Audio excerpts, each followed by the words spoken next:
Hello, hello, hello.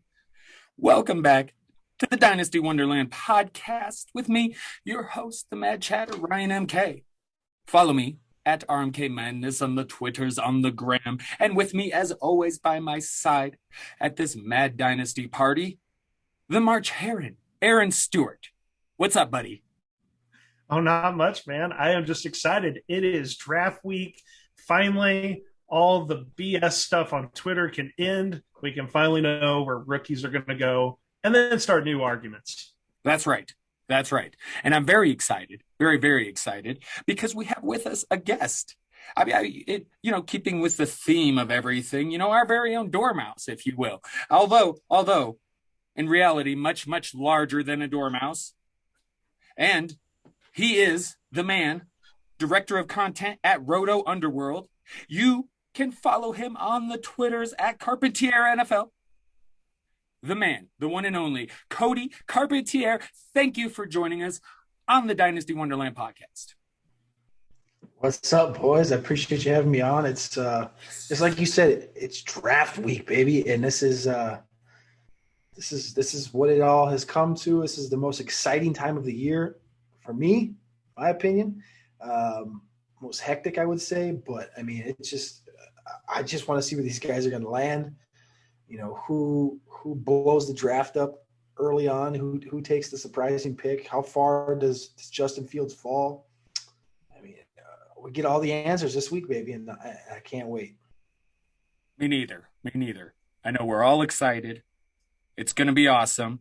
But before we get into, the football chatter, we're going to do – wait. First of all, now that Cody is officially on the pod, I do have a bit of a public apology here. See, a couple of weeks ago, I had a couple articles going.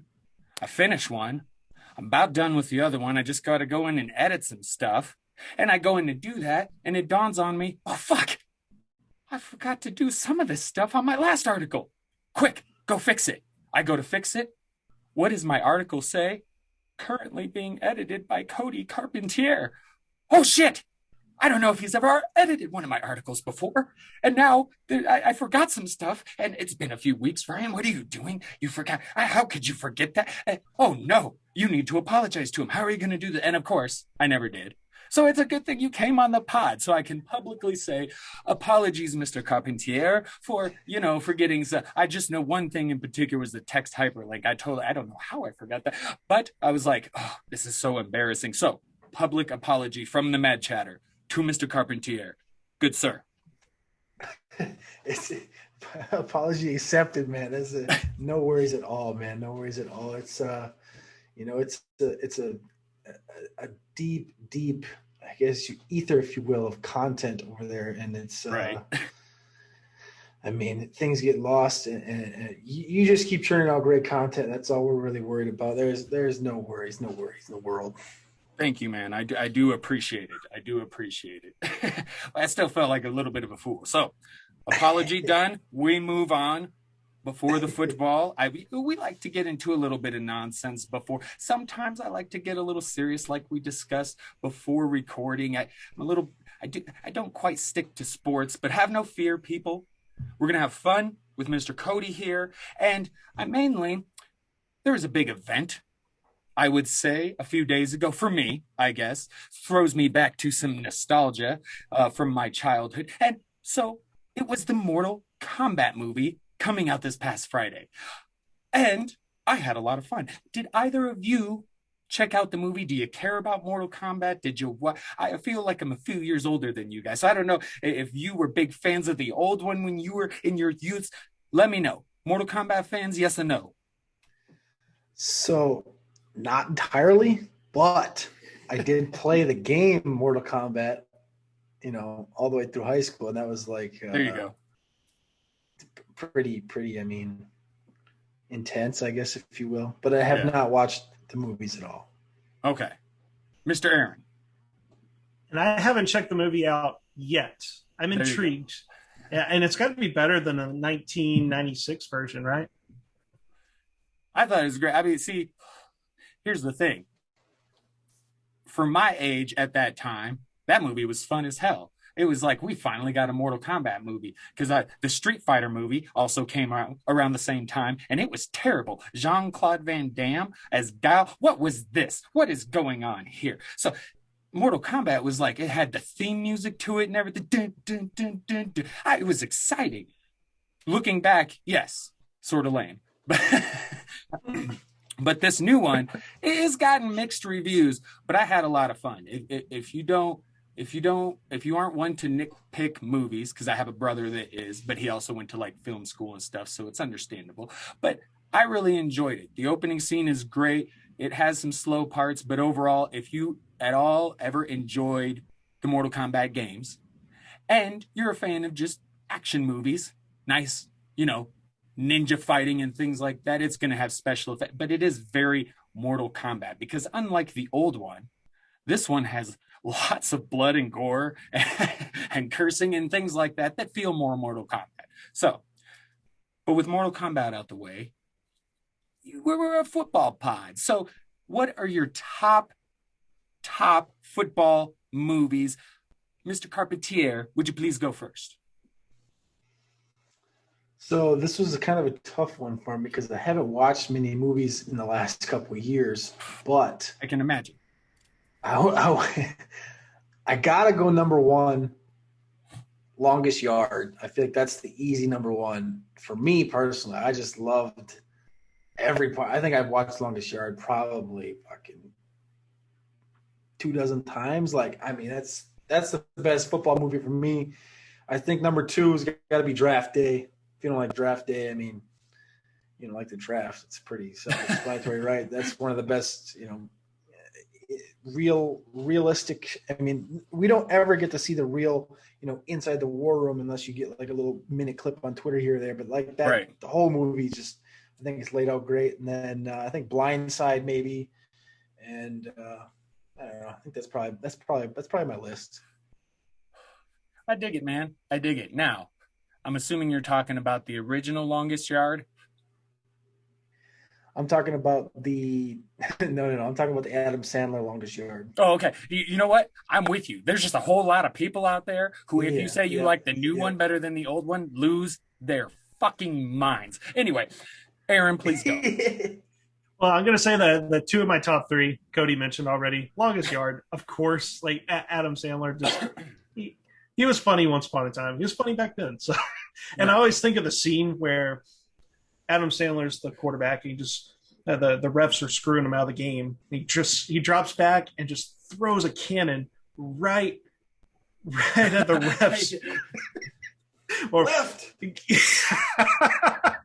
Right. We're just gonna say he's not having kids. That's you got to wonder how many quarterbacks saw that and wished they could do that. Oh man. Hey, you just have to have the receivers run the same routes. What? It was there. I'm Josh Allen. I no accuracy. And then of course Draft Day. I mean, it's draft week. Of course, we're going to talk about Draft Day. And I went back and looked at some of the movie, and I was like, the funny thing was like, spoiler alert, it was like the number one overall pick being a linebacker. It's like, what? But as Cody mentioned, it's like that's the closest that we're really going to get to the draft experience. And that's we could be film critics, but just enjoy the film for what it is. But my number one movie, it's nostalgia for me. It's Remember the Titans. And the main thing was back in my high school days, like if you knew it was going to be a good day in class when you had a sub and they put in Remember the Titans, like you've probably seen that movie more times than any other movie. So don't even remember much about the movie. It was just like, yeah, awesome. We're watching Remember the Titans again. So we're not going to do anything today. Sweet. You know what? I love me some Titans because two of my three you fellas have mentioned. So I'll go with mine. Number three would be the new version of The Longest Yard. And see, with mine, I tried to go a little outside the box. I knew one of you guys at least would say Draft Day.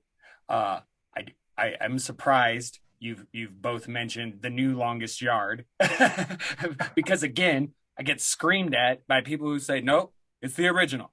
So Longest Yard, number three for me. It's a great movie, but one of my favorite aspects is Mr. Tracy Morgan being the prison cheerleader. I find him absolutely just a delight during that movie. Yes. And so that's my number three. Number two is one that not a lot of people seem to remember or know about, but it was called Necessary Roughness. That's right. And it had, God, what is that game? Scott Baluch. Beluga or something like that. And it had Kathy Ireland. Sinbad. Sinbad was in it. I can see the faces. You guys have no idea what I'm fucking talking about, dude. Now I definitely feel older. Okay. Just Google it. So that's my number two. And then number one is Remember the Titans. And I just watched that a lot with my oldest son when he was younger. And I just left side, strong side. I love that stuff. So gotta go Titans number one. And yeah, that's where I'm at with top three. And I feel great about it because my number two was shit, literally, because no one knows what the hell I'm talking about. All right. I can't complain about that. Kathy Ireland is yeah. Oh yeah. She might have been good in that show. Oh dude, never watched it, but hey, she might have been good. She was like the hero of the movie. That team was it's basically about a team, they get in trouble, some like sanctions, right? And so they have to basically put together a team, and they get this old ass quarterback, and they get all these different players. I think Sinbad's a teacher or something, and really they're garbage. And then all of a sudden they get Kathy Ireland as their kicker, and they start whooping ass. She's like the hero of the film. It's great. You got to check it out. I honestly, I put this on here. I haven't seen that movie in years. I have no idea if it holds up. But I just remember I watched that shit with my dad, and I was like, this is a good football movie. Yeah, this is a good football movie. So there we go. It's Kathy Ireland. Anyway, we get into some NFL news, of course. One of my fave topics is the Chiefs trading for Orlando Brown. This is great. This is great. They got rid of a bunch of linemen. Now they're building it back up. I love what they're doing. What say you, man? Well, I'll start here with the trade. The trade was an interesting one. Like what caught my attention was like, why the heck are the Ravens trading an offensive lineman to the Chiefs? Because right now in the AFC goes through Kansas City, and Baltimore has been a top contender in these last couple of seasons, and they know that they've got their own young quarterback, Lamar Jackson, that they're going to have to go through Kansas City multiple times these upcoming seasons. So it's like, why in the world are they trading pretty solid offensive linemen to a conference rival? But for the Chiefs, I'm with you. Like they addressed their biggest need, which is protect Patrick Mahomes. But for the Ravens, they came out pretty good too. You got the first round pick, sure. A whole bunch of other draft picks as well. But I was left scratching my head. I was like, I thought they would have traded them out of the conference so that you barely have to play them or play against them. Maybe the Ravens know something we don't. But I just look at it as overall that the Chiefs it just kind of felt like for a minute there, it was like, we won't worry about it because we got Patrick Mahomes. Because that's how it feels like some of these teams go about things sometimes. And so that they're actually addressing the situation makes me feel a lot better, I guess. And what are your thoughts, Cody? I guess my initial thought was like when this first, came out a couple weeks ago that Brown wanted out of Baltimore, I think it stemmed around him wanting to play left tackle instead of right tackle. And I just don't think I think there was a disconnect between either him and the coaching staff or him and the front office, whatever it was. And like his contract is up. His rookie contract's up after this year. And I mean, left tackles and right tackles are getting paid, and he's 24 years old. Like he's going to get paid like, 15, 16, 17 million. I think that's maybe what Baltimore was looking at was like they don't want this distraction. They want him to play right tackle. He wants to play left tackle. Now he's going to go to Kansas City, play left tackle. They're already in kind of a weird cap situation. Aaron knows this. He's the contract master over here at Player Profiler. It fucking is.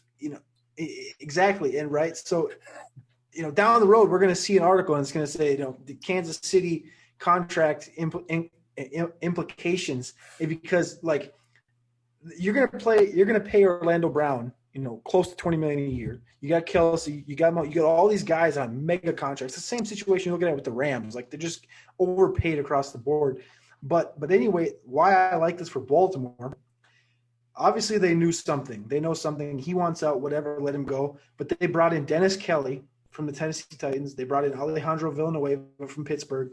Like the day after they traded him, they had this plan. Like they turned a third-round pick into a first-round pick. Brown was a third-round pick, obviously. Like I like where Baltimore's at with this. I like where Baltimore's head's at with this. They can bring in Dennis Kelly, who started for Tennessee for the last few years. Like I don't hate this for Baltimore, and truthfully, I don't hate it for Kansas City just because I think Brown is a tier 1 tackle, but definitely interesting trade, I would say, to start off draft week. Absolutely. And one last tidbit too is that Patrick Mahomes massive extension is going to help with some of this too, because they are going to be able to restructure that contract multiple times. And so that's going to help balance out like paying all these guys, paying Kelsey, and eventually they better pay Orlando Brown at this point with what they gave up for him. So that contract, when it was signed, people go, what? $500 million. And I'm like, this is the most team-friendly contract I've ever seen a quarterback sign. Right. Yeah. This is why we love having you, man. You're so great with the contracts. He's right. It's so fantastic. Okay, moving on. The Browns pick up Baker's fifth-year option. Thoughts on this, Mr. Cody? It's expected. I mean, I think it would have been bigger news if they would have not picked it up. Like, I think Baker's played well enough. I don't think he's obviously played quite to the level that they wanted him to play as a top pick. But I mean, you can't really complain with the offense he's set up in. I'm familiar with the offense, obviously, because Stefanski was the Vikings offensive coordinator for a year. He was in our system, and I think he's using that same exact mold that the Vikings have with Cook and Cousins with Chubb and Mayfield. And I think that works out very well for Mayfield. So, the fifth-year option, I think it's in that, is it in the $17-18 million range, I believe? Aaron, you might correct me if I'm wrong. It'd be like Sam Darnold if he gets it with the Panthers. Exactly. I'm fine paying Baker that, and we'll see if they extend him. I think they will, obviously beyond, but the numbers, I want to see the number, to be honest with you. I think this is the year that he can earn that next level of money. Like he's probably going to get extended at the price he's at right now, but like he's got to earn that $30 million. Like I think that's what he's chasing right now. Right. Aaron. Perfect. And to add on to that, as Cody mentioned, it's expected. I mean, he'd have to be really bad. He'd have to be Sam Darnold to not get that fifth-year extension. But some of the stats there support it. It's from a fantasy side. He doesn't wow us because, unfortunately, if you're not a rushing quarterback, it's hard to be one of the elite fantasy quarterbacks. But from Player Profiler, he threw 39 money throws. That's number 2 in the NFL. And on the other side, only 10 of his passes were interceptable passes. That's number 35. So we're talking about a guy that's making the throws, but also not causing turnovers. And that's the number one thing. Like for coaches, that's all they care about. Like don't want their quarterbacks going out and having a Jameis Winston 30 interception season. And some of this too, there's so many points left on the board. They had 78 dropped passes, number 6 in the NFL. So even the passes that weren't completed, you can't really say it's Baker's fault. He's finished top 10 in both true passer rating and total QBR. One of my favorite stats from last season is he got in a rhythm. It was the first 7 games, he threw 7 interceptions. He had like 15 touchdowns, 7 interceptions. And then the final 9 games, he only threw 1 interception. He finally got in the rhythm with the Kevin Stefanski system. He was top 10 in play action and deep ball completion percentage.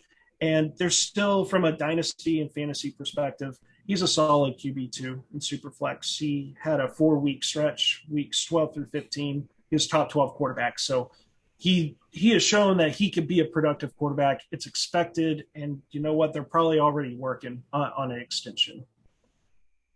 I love it. He is one of my favorite pickups for QB2 in Superflex leagues. I love having Baker in that second slot. And he really was playing better. And as some people wonder, did Odell being out of the lineup hurt him? And sometimes I'm like, less talent shouldn't hurt somebody, but maybe you wonder if maybe he was trying too hard to get it to Beckham, things like that. Because I guess sometimes it felt that way. It felt like he was playing a little more loose. But on the other hand, the Browns were in some shit weather games early on in the season, so that could have also contributed to what was going on. But that's why I can't wait to see what they do this year. And it's nice that a fifth year option taken care of. Okay, so he's good to go. Let's play ball. And I want to see what happens in this next year because I loved Stefanski, and it's a damn shame Minnesota didn't hang on to him. But here he is in Cleveland, and I like what he's doing, and so I'm definitely excited for this next year of the Stefanski offense with Baker. I'm loving it. Loving it. Another Stefanski fan. Yes. Yes. Gruden. Well, he's, of course, in on a quarterback. And lots of teams apparently want a quarterback. We'll get to that later. But John Gruden, this seems to be a thing for him. Poor Derek Carr always looking over his shoulder, as he probably should be. But what do you guys think? Do they actually go after somebody? Because there's a lot of teams, but could Derek Carr's job actually be in jeopardy? Because I can't see them trading up or anything. Because that's what they would have to do. So, is there any way? I mean, maybe they go after like a Trask or somebody. I don't know. What are your thoughts on Gruden and his wanting a QB in this draft? I actually just got done listening to a couple of guys that I look up to a lot in these kind of circles. The draft, especially Evan Silva, John Daigle, guys over at ETR and NBC. Daigle actually thinks that Fields is someone that the Raiders could pick if he falls like out of the top 10. This is like a dead serious thing he was saying, like, because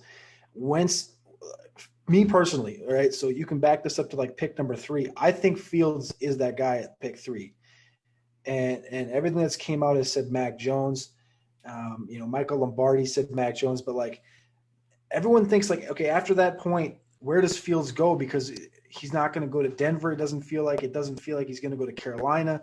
How far does he fall? And that's when Daigle said, the Raiders are the team. They don't need a quarterback. What they need is defense in the offensive line. That's known. But what does the Raiders do the best? They nuke every draft. at some point, they're just, Clelin Ferrell, Henry Ruggs, they'll do it. And I'm not saying Justin Fields is nuking a draft because I truthfully think that would be an awesome pick because I think Fields is,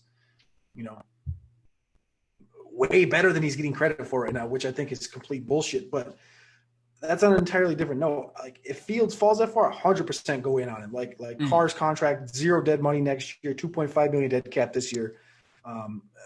But to answer your question, like to Trask, Mond, I would not be, if I'm in the Raiders situation, that's not the type of player I'm wasting a pick on is a Trask or a Mond or Newman. And that's, but I want to know what you guys think about that particular scenario because I heard that about 2 hours ago and I was like, Fields to the Raiders? I was like, woof.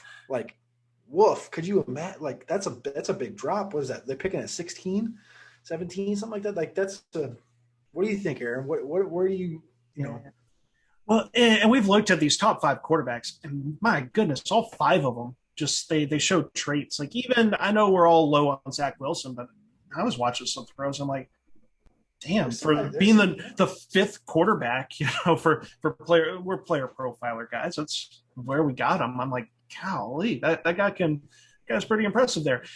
But each year in the draft, we see something crazy happen. We always see a player fall, and it does seem that like there's going to be a quarterback that falls. And I'm actually thinking like I want Fields to go to San Francisco, but I've been adamant that like I've been firm in my stance that like Mac Jones is going to be the pick at number 3, and Mac Jones will be the QB I believe should be the one that falls. But Mac Jones goes 3. As you talk about, there's all these teams that don't really need quarterbacks. Like some people are like Detroit, they've got Jared Goff, but Detroit is, I think they're going to try and build this the right way. They know that you don't bring a rookie quarterback with that crappy team.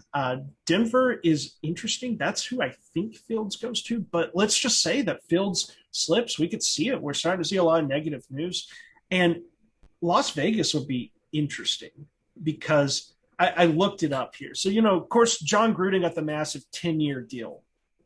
And he hasn't drafted a quarterback yet. He inherited Derek Carr. And that relationship has always been a love-hate relationship. Like, never once has Gruden committed to Derek Carr. Like, heck, just last offseason, they paid Marcus Mariota. Oh, how much was it? It was at least $10 million. It was, yeah, I think it was 12 or something like this. It was a lot of money for a backup quarterback. And the Raiders, as a franchise, they haven't drafted a quarterback in 5 seasons. The last one they drafted, Connor Cook, in the 4th round. Like they haven't drafted anybody. And you brought up the salary cap numbers right there. Like, this is a perfect time for them to bring in a quarterback. I mean, their defense does suck. I'm covering them for Player Profiler, and they're coming off their worst season in points allowed, 478 points. And their draft trends, like every time people go, this is what they need in the draft, they don't do it. They trade Khalil Mack. They get the 4th overall pick as part of that trade. Or no, they had the 4th overall pick. It was like, trade Khalil Mack. What are we going to take? A running back.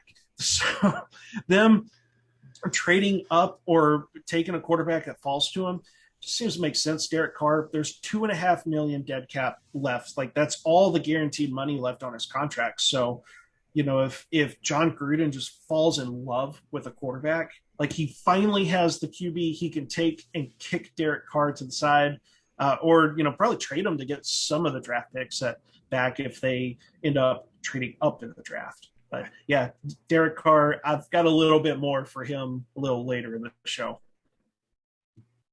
Oh, Derek Carr, really good. See, I did not know about the whole Raiders thing. That's interesting. I think that would be terrible for Fields, but you never know. Maybe if they get the quarterback, who knows? But I'm more in line with Cody as far as I believe Fields goes 3. However, I do think he could, if he doesn't go 3, he could fall.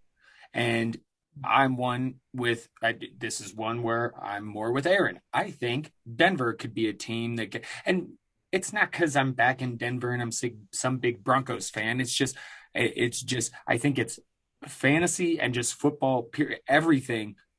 Give me Fields or Lance in Denver with those fucking weapons. Just do it. And so maybe it's more hopeful on my part than anything, but I could see one of these other teams like a New England, but Las Vegas, hadn't thought about that one. So definitely interesting. And you're right. Like, Gruden really hasn't gone after one, has he? So it might be that time. That's very, very interesting. Very interesting.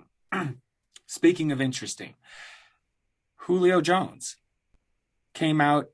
The Falcons are going to start taking calls about the star wideout, and sounds like it has to do with the salary cap situation. And there was a feeling this might happen, and then it seemed like they felt they were going to keep the band together, and now it's back to, it looks like Julio could be on the move. So, where do you think he ends up, Mr. Aaron?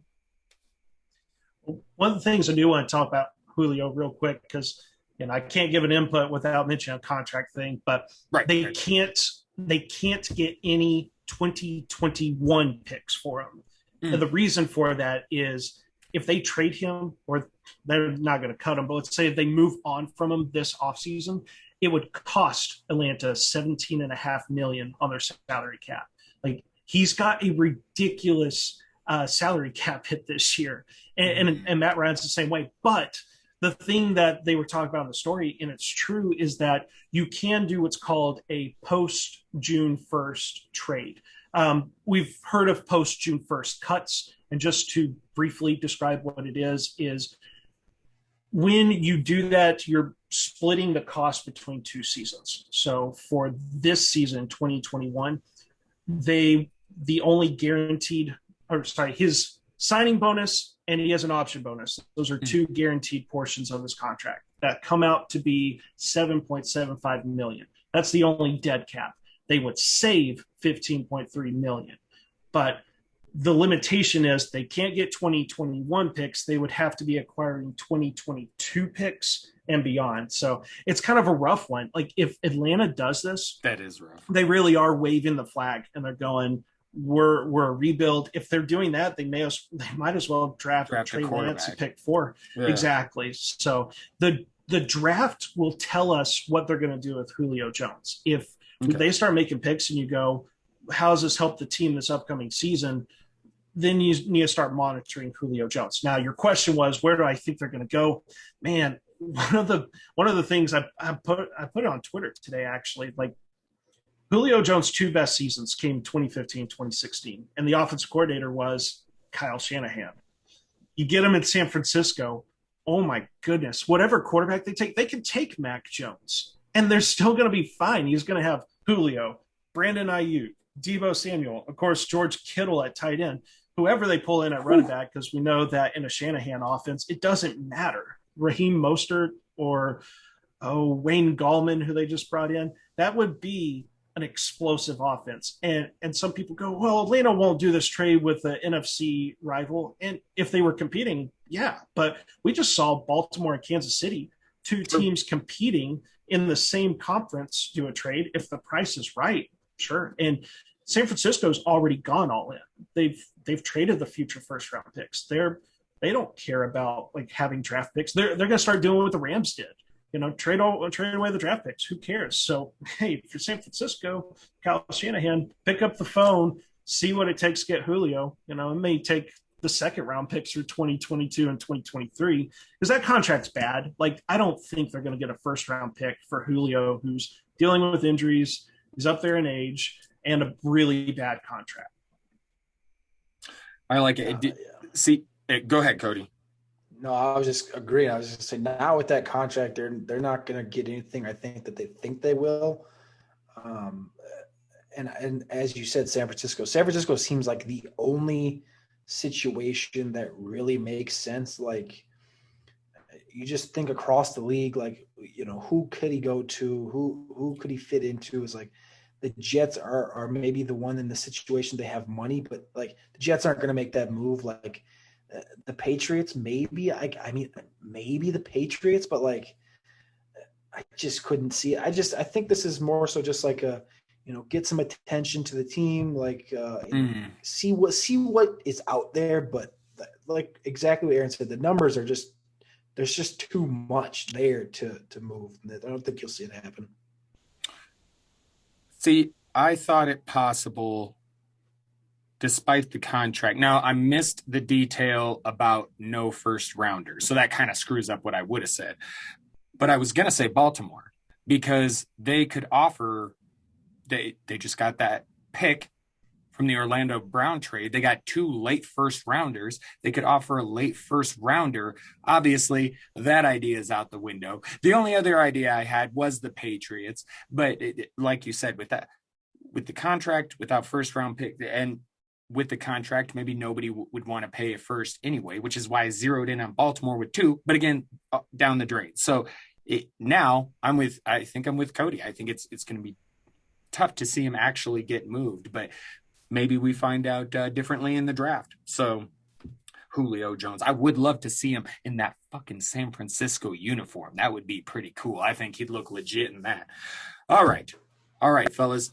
We're going to take a break, come back, and get this game going that I created, this crazy little draft topics game. So take a quick break, and we'll be right back to get this going.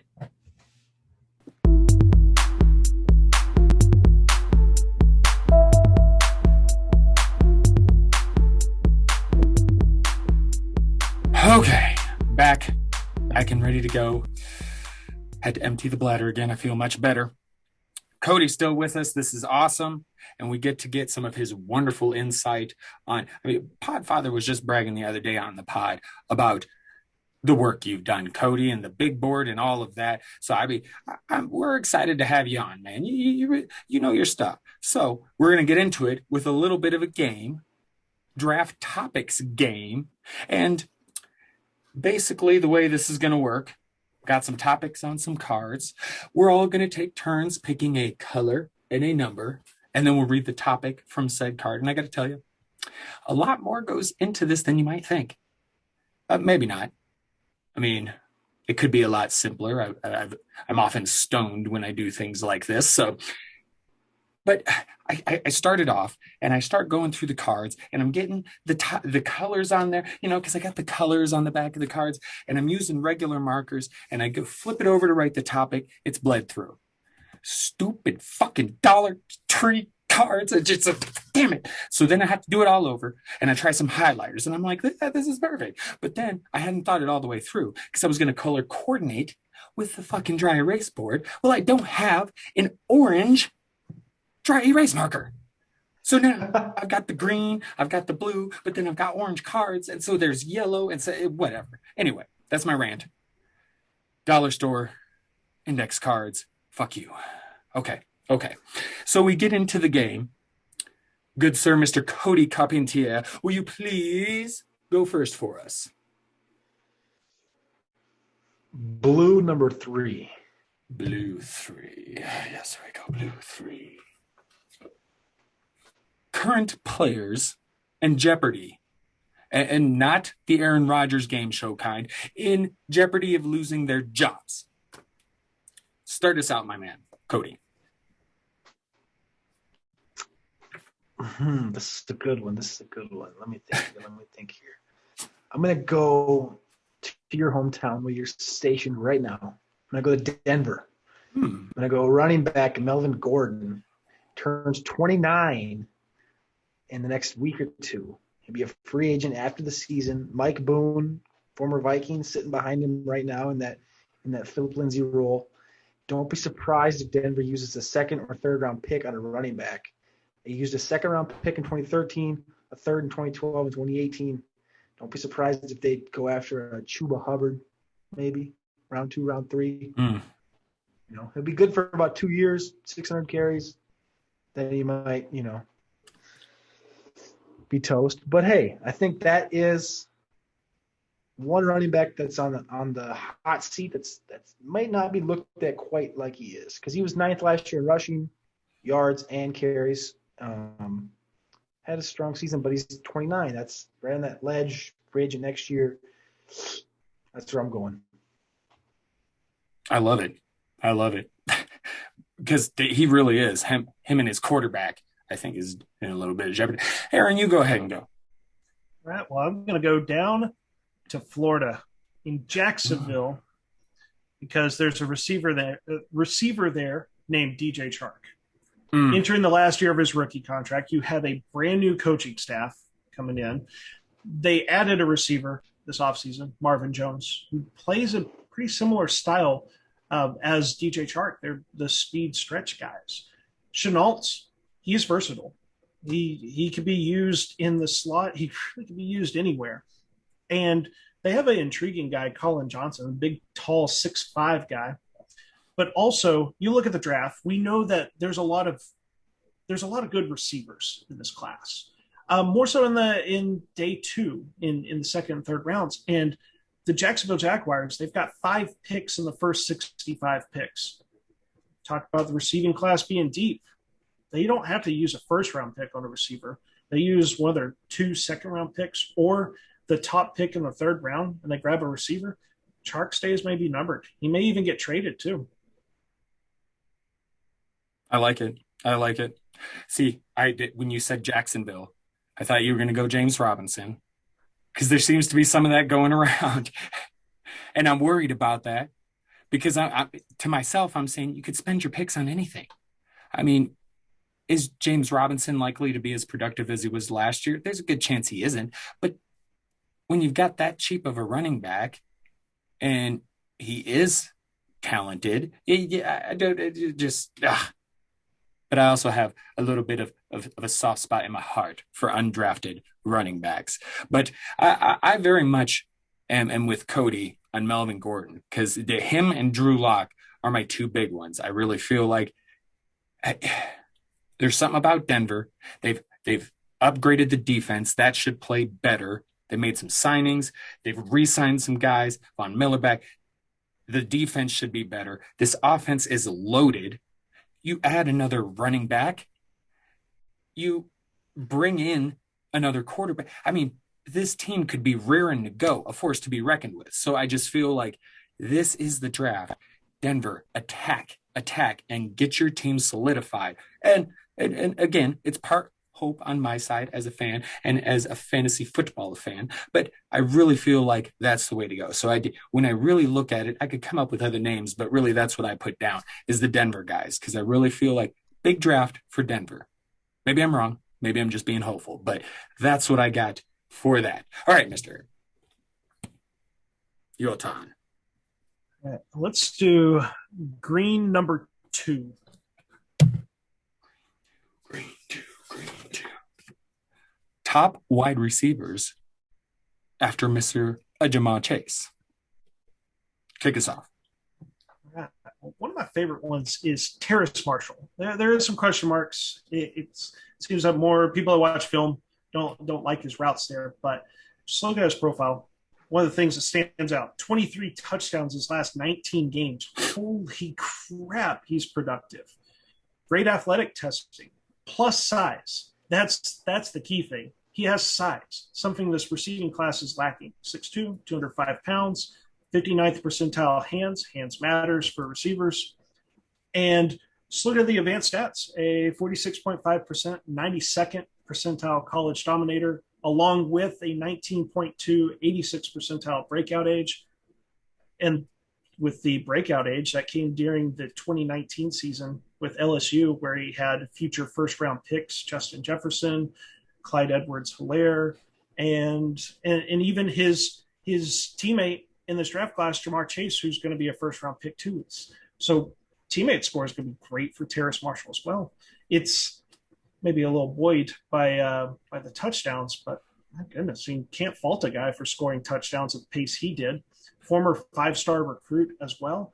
The guy just seems to have it all from an analytic standpoint. Size, productivity at an early age, a high dominator rating, and he plays with a ton of NFL talent. Give me Terrace Marshall as potential number 2 receiver in this class. And you, Mr. Cody. I like that Terrace pick. A lot. I do. I really do. But, I hope he gets first round draft capital. There's, some medical checks came back, kind of question about him, around him.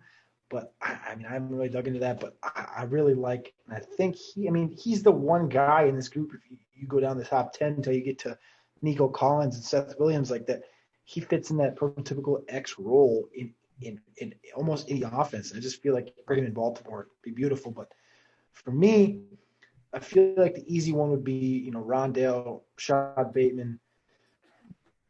Personal favorite, De'Ami Brown. I can't go there right here. I got to go. It's so tough for me. I really want to go De'Ami Brown, but I got to go Elijah Moore. Elijah Moore's been getting a lot of buzz.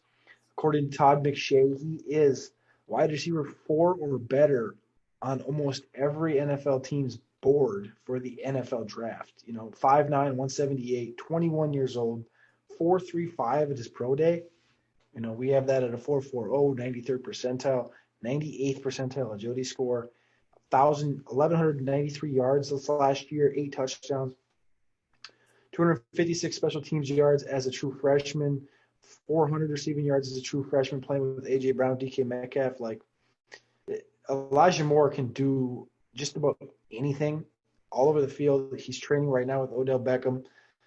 Best comparable to Tyler Lockett on Player Profiler. I have him more of a Deontay Johnson type of guy, but I think when it's all said and done, the NFL draft will prop Elijah Moore up even more, and he's going to be the slot monster of this class.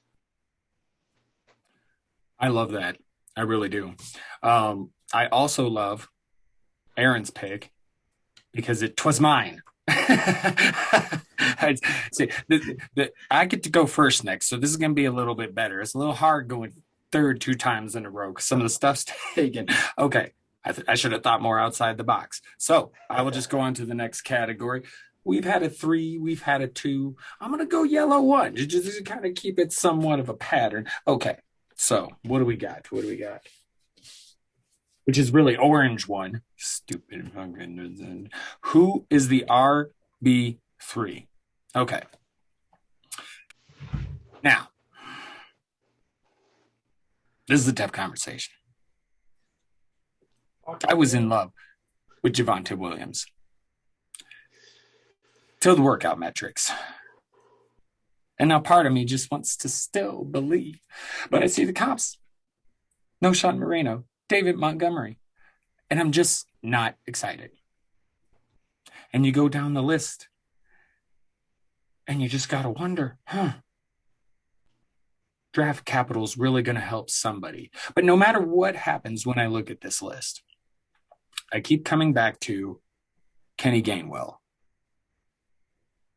Not the most over-impressive workout metrics.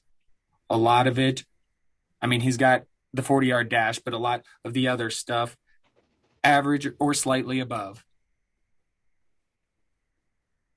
But you look at yards per carry, 6.3, 79 percentile. College fucking target share, 13.8%, 91st percentile. Very much a dual threat, and that's the way you want to go. Now, little short, 5'8", 201. I still really like this guy as the number 3. Me, I'm always going to go with guys that can catch the ball. And so I'm leaning Gainwell as the number 3. But I feel like it's really open for debate, and that damned draft capital is going to play a part when all is said and done, as it does usually. But that's kind of my thoughts with the whole running back 3 argument. There's a lot of guys I like. I mean, per that area. But it's overall this disappointing class, and you got to find what's the least disappointing after ATN, Harris, and because I'm severely disappointed in Devonta. So it's looking at the next handful of guys, and I got to go Gainwell. Cody, what do you think? Yeah, this is a tough one for me because, as you guys may know, I've been on the Jamar train since, early January, late December, and I'm still there because he didn't really nuke as bad as it kind of looks like he did. Like, he came in light, ran right in that area that we expected him. He ran, we projected him at a 4.58 in the breakout finder. And he ran, 4.63 extrapolated, which isn't terrible. It's not great by any means, but coming in at 206 is really what hurt him. So I actually moved him down from my RB3 position. Right now, if you were to look at my rankings, I have Javonte there just because, I think there's a chance that he is a second, maybe the first running back off the board. There's been rumblings of him being the top running back on some teams' boards for the NFL draft. Mm. And if he ends up in a place like Atlanta, I can't argue with that, right? I think Michael Carter is the better running back in North Carolina, truthfully, and that's a hot take from a lot of people. Michael Carter led that team in rushing and receiving every year he's been there over Javonte Williams, and I'll produce Javonte Williams in almost every phase of the game. At this point, I'm not going to vouch for Javonte Williams, so I'm going to go with Michael Carter for this answer. Oh, nice. Michael Carter is projected as a third-round pick. Michael Carter, 98th percentile agility score. I have him best comparable to a Clyde Edwards-Helaire. So when you look at him, reminded me watching him on tape of a more athletic Clyde Edwards-Helaire. And I've been saying this, since I did an undercover prospect show on him back in February. and he just reminded me of a better version of Clyde. And so, like, a year ago, there was rumblings of Clyde being the RB1, and this class is supposed to be worse than last year's class.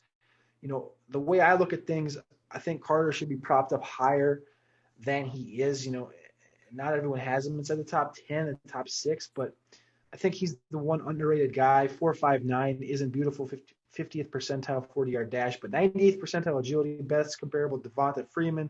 Like I said, Clyde Edwards-Helaire for myself, back-to-back 1,000-yard seasons, 20-plus receptions 3 years in a row, and 100-plus yards receiving 4 years in a row. Like, there's not a lot to hate on the Michael Carter profile other than he's 5'8", 201, which is exactly what Kenny Gainwell is, actually. Right. So that doesn't bother me. It really falls off after the first two, to be quite blunt. And Javonte Williams is the guy that is right on that edge for me. I just can't.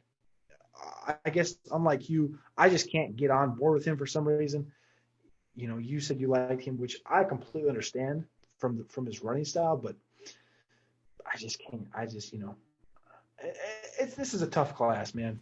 Yeah, it really tough class. It really is, because I liked Javonte a lot, but the workout metric, it just scared the hell out of me. But then you look at there's nothing super impressive about a lot of it in this class. That's why after the first two, it is kind of like, well, I guess you just kind of go on opinion for now, and then we'll see how the draft plays out. Aaron, what are your thoughts? Well, I guess I'm going to be the guy that goes chalk here with Javonte Williams. But with the other two guys, before I get into Javonte, like, I've currently got Michael Carter as my running back 4. Like, nice. There's traits I really like about Michael Carter, and I do believe that he'll be just fine, especially in today's NFL. And what's so funny is looking at his profile, I was like, man, his profile kind of reminds me of Chase Edmonds. And I was a huge fan of Chase Edmonds when it was his rookie season. Like, I was drafting him and people had never heard of him. And then I go to the best comparable comps for Michael Carter, and his third best comparable player is Chase Edmonds. I was like, oh man, I have been on this site for way too long, for way too many years, that I'm starting to be able to get some of these comps. But and what I'll say too with Kenny Gainwell, and I've got some Memphis ties. I spent a couple of years of my life living in Memphis, so like Memphis is a team I find myself rooting for, and I gotta say he has some ridiculous like box score stats there. He came in a little smaller than I would have liked, but right. You get him in the right team there that's going to utilize the running back in the passing game. Yeah, absolutely. There's going to be a case for him. What if he goes to Baltimore? But for Javonte Williams, I know we kind of ragged on his workout metrics, but kind of looking at his profile here, the two stats in his workout metrics that stand out to me is the burst score being 122.7, 71st percentile. That's well above average. Like that is acceptable in the NFL. Like, he should be able to hit the hole hard, and surprisingly a good agility score, 11.02, 89th percentile. Well, I say surprisingly, I know we've all seen clips of some of the runs he had in college, and my goodness, he makes some defenders look just foolish out there. He came in lighter than what we were hoping. I mean, I think I heard like before he weighed, it was going to be like 225, 230. It was like, oh, sweet, we've got our third RB. There are some question marks, but what I do like about him is he played in Power 5 school. He left early. He left after his junior season. And my goodness, that junior season was ridiculous. 22 total touchdowns, and he got the same target share as Michael Carter. We're hoping that continued improvement, the early declare where he left after his junior season, it should be good for Javonte Williams. Should have the draft capital. I mean, he should be the third running back off the board, but I don't think it's all hope is lost. I know David Montgomery is mentioned as a comp for him, and I wasn't a fan when he got drafted, mainly because the hype of David Montgomery that rookie season was that he was going to be this great running back prospect. We've all seen the picture of he's got the feet of future Hall of Fame running back, the hands of another one, and that wasn't really fair to David Montgomery, and that's probably why we hate him so much at Player Profiler, or did hate him until his ADP adjusted. And then Montgomery showed last year too, hey, he's able to put up RB1 numbers, and probably for his career, more RB2 numbers. But for the third running back in a weak running back class, if Javonte Williams is putting up a David Montgomery career, I'll take it. I'm not excited. Definitely trying to get the top two guys, Etienne and Najee Harris, but I will be okay if I have to settle for Javonte Williams in the first round of rookie drafts. It's not going to be an easy one to hit the button on. That's going to be for sure. I'll I will say I'm in the same boat with you. Like, it's not going to feel good clicking. It's going to be one of those like, oh, and then you're going to get to week 1, and you're like, oh, okay, starting running back for the Jets. I can plug him in. Okay, absolutely. I guess it's okay. Like, it's going to be a tough one though. And that 40-yard dash, I'm not worried about. I mean, he's not going to have great breakaway speed, but I don't know if Najee Harris had a 40-yard dash. I don't think he tested right, but like there was some of the concerns with Najee is they're like, oh, he's not going to be a home run hitter. Well, if Javonte can manage to put on just a little bit more weight, like his BMI is not abysmal. It's just, man, 220 would have been great, not 212. Like he still seems to have a frame that can handle a good workload, which if he's getting more carries, more chance for fantasy points. So to kind of just jump in for a split second and give you guys kind of a outlook for the future, we are adding some high school metrics. 2-player profiler.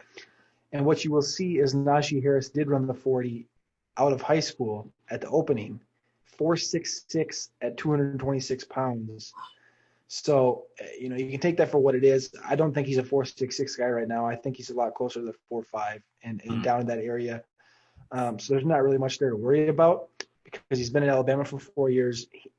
But just kind of a thing that you can look out for, like guys like Kayshon Boutte, they will have some metrics before we get the combine numbers, so we have a better inkling on kind of what these guys look like. But, for a guy like Najee Harris, I mean, so anyway. I love that. Good information. This is why we brought Cody on. He's got the information here and the secrets. Okay, back to Cody. Here's the board. Let's go blue 1 since I cannot pick green or yellow.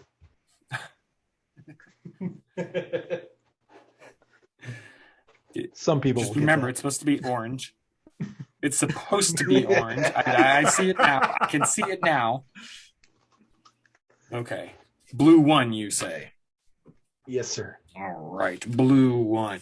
Okay. One of the surprise topics. Who in the draft are you? This is actually a good transition for me. Who are you sour on in this draft?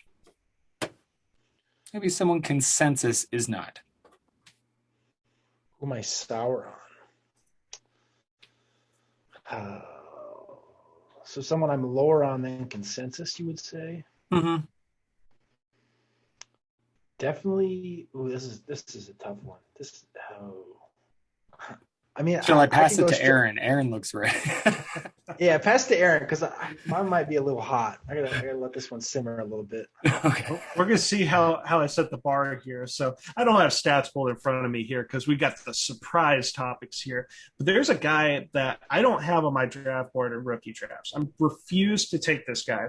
And that's Tutu Atwell. Like I can't get over the 5'9". And Player Profiler's got him at 155, but they had the medical testing, and he was 148. He somehow weighed less than 148. Like, when's the last time we've had an NFL player weigh under 150 pounds? Like,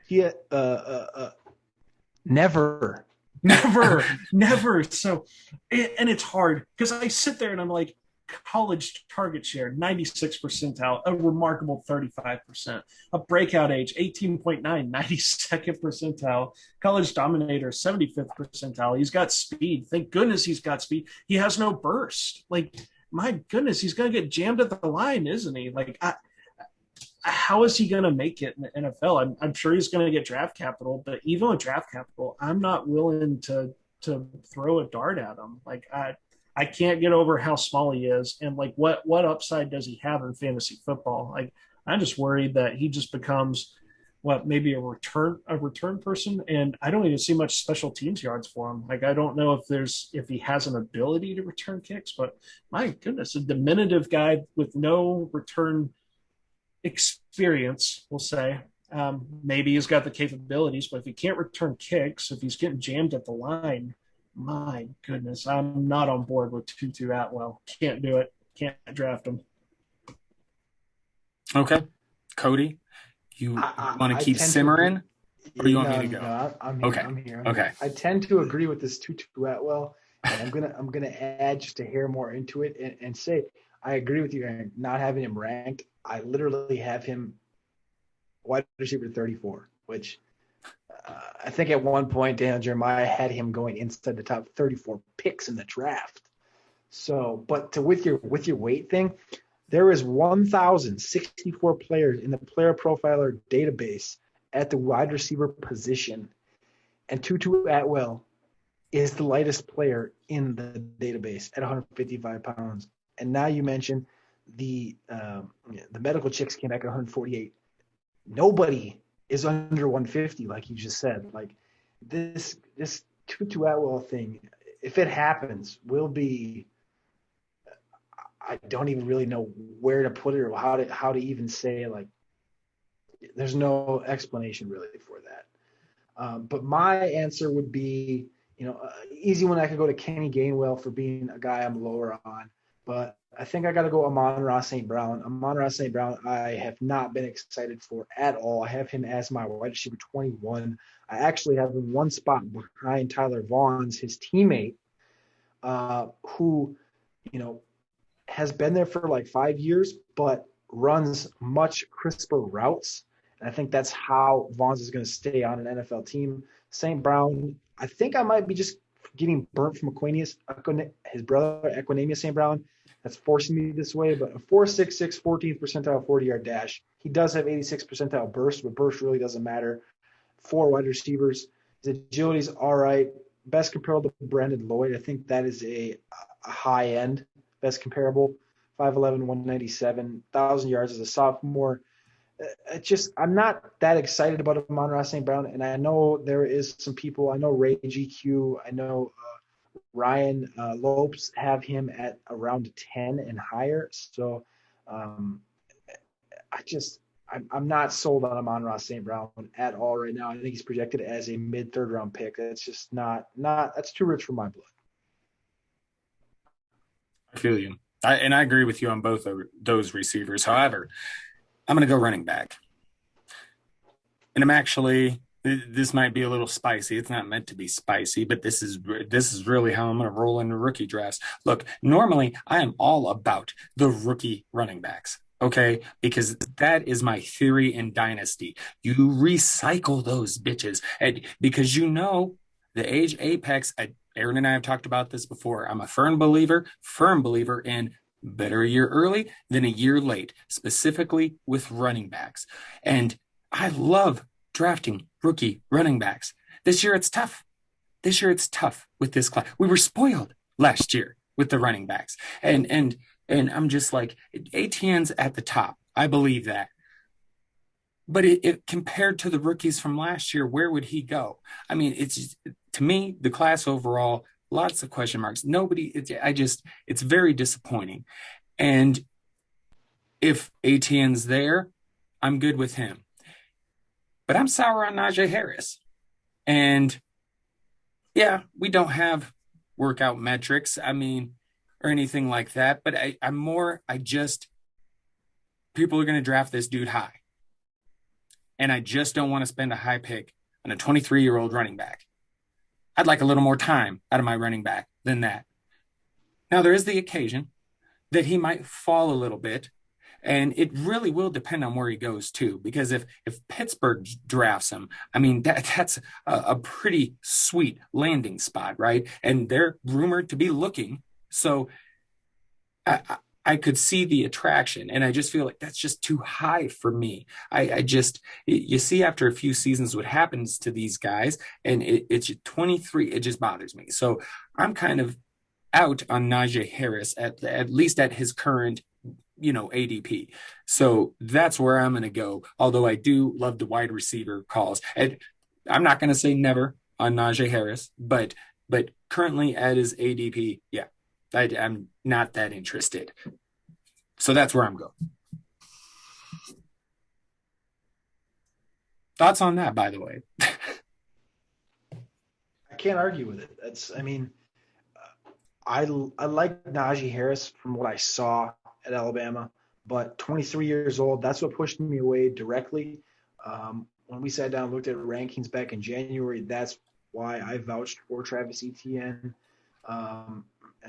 Ray Garvin has famously been one that's out ahead on Najee Harris, trying to say that the age doesn't matter, 23 years old doesn't matter. But the facts are the facts. Like Trey Ragas, for example, from this class, is going to be 25 years old day one when he steps on the field. Nobody wants that. When you're 23, No. even like you're only going to get a handful of seasons, even if you are a supreme talent.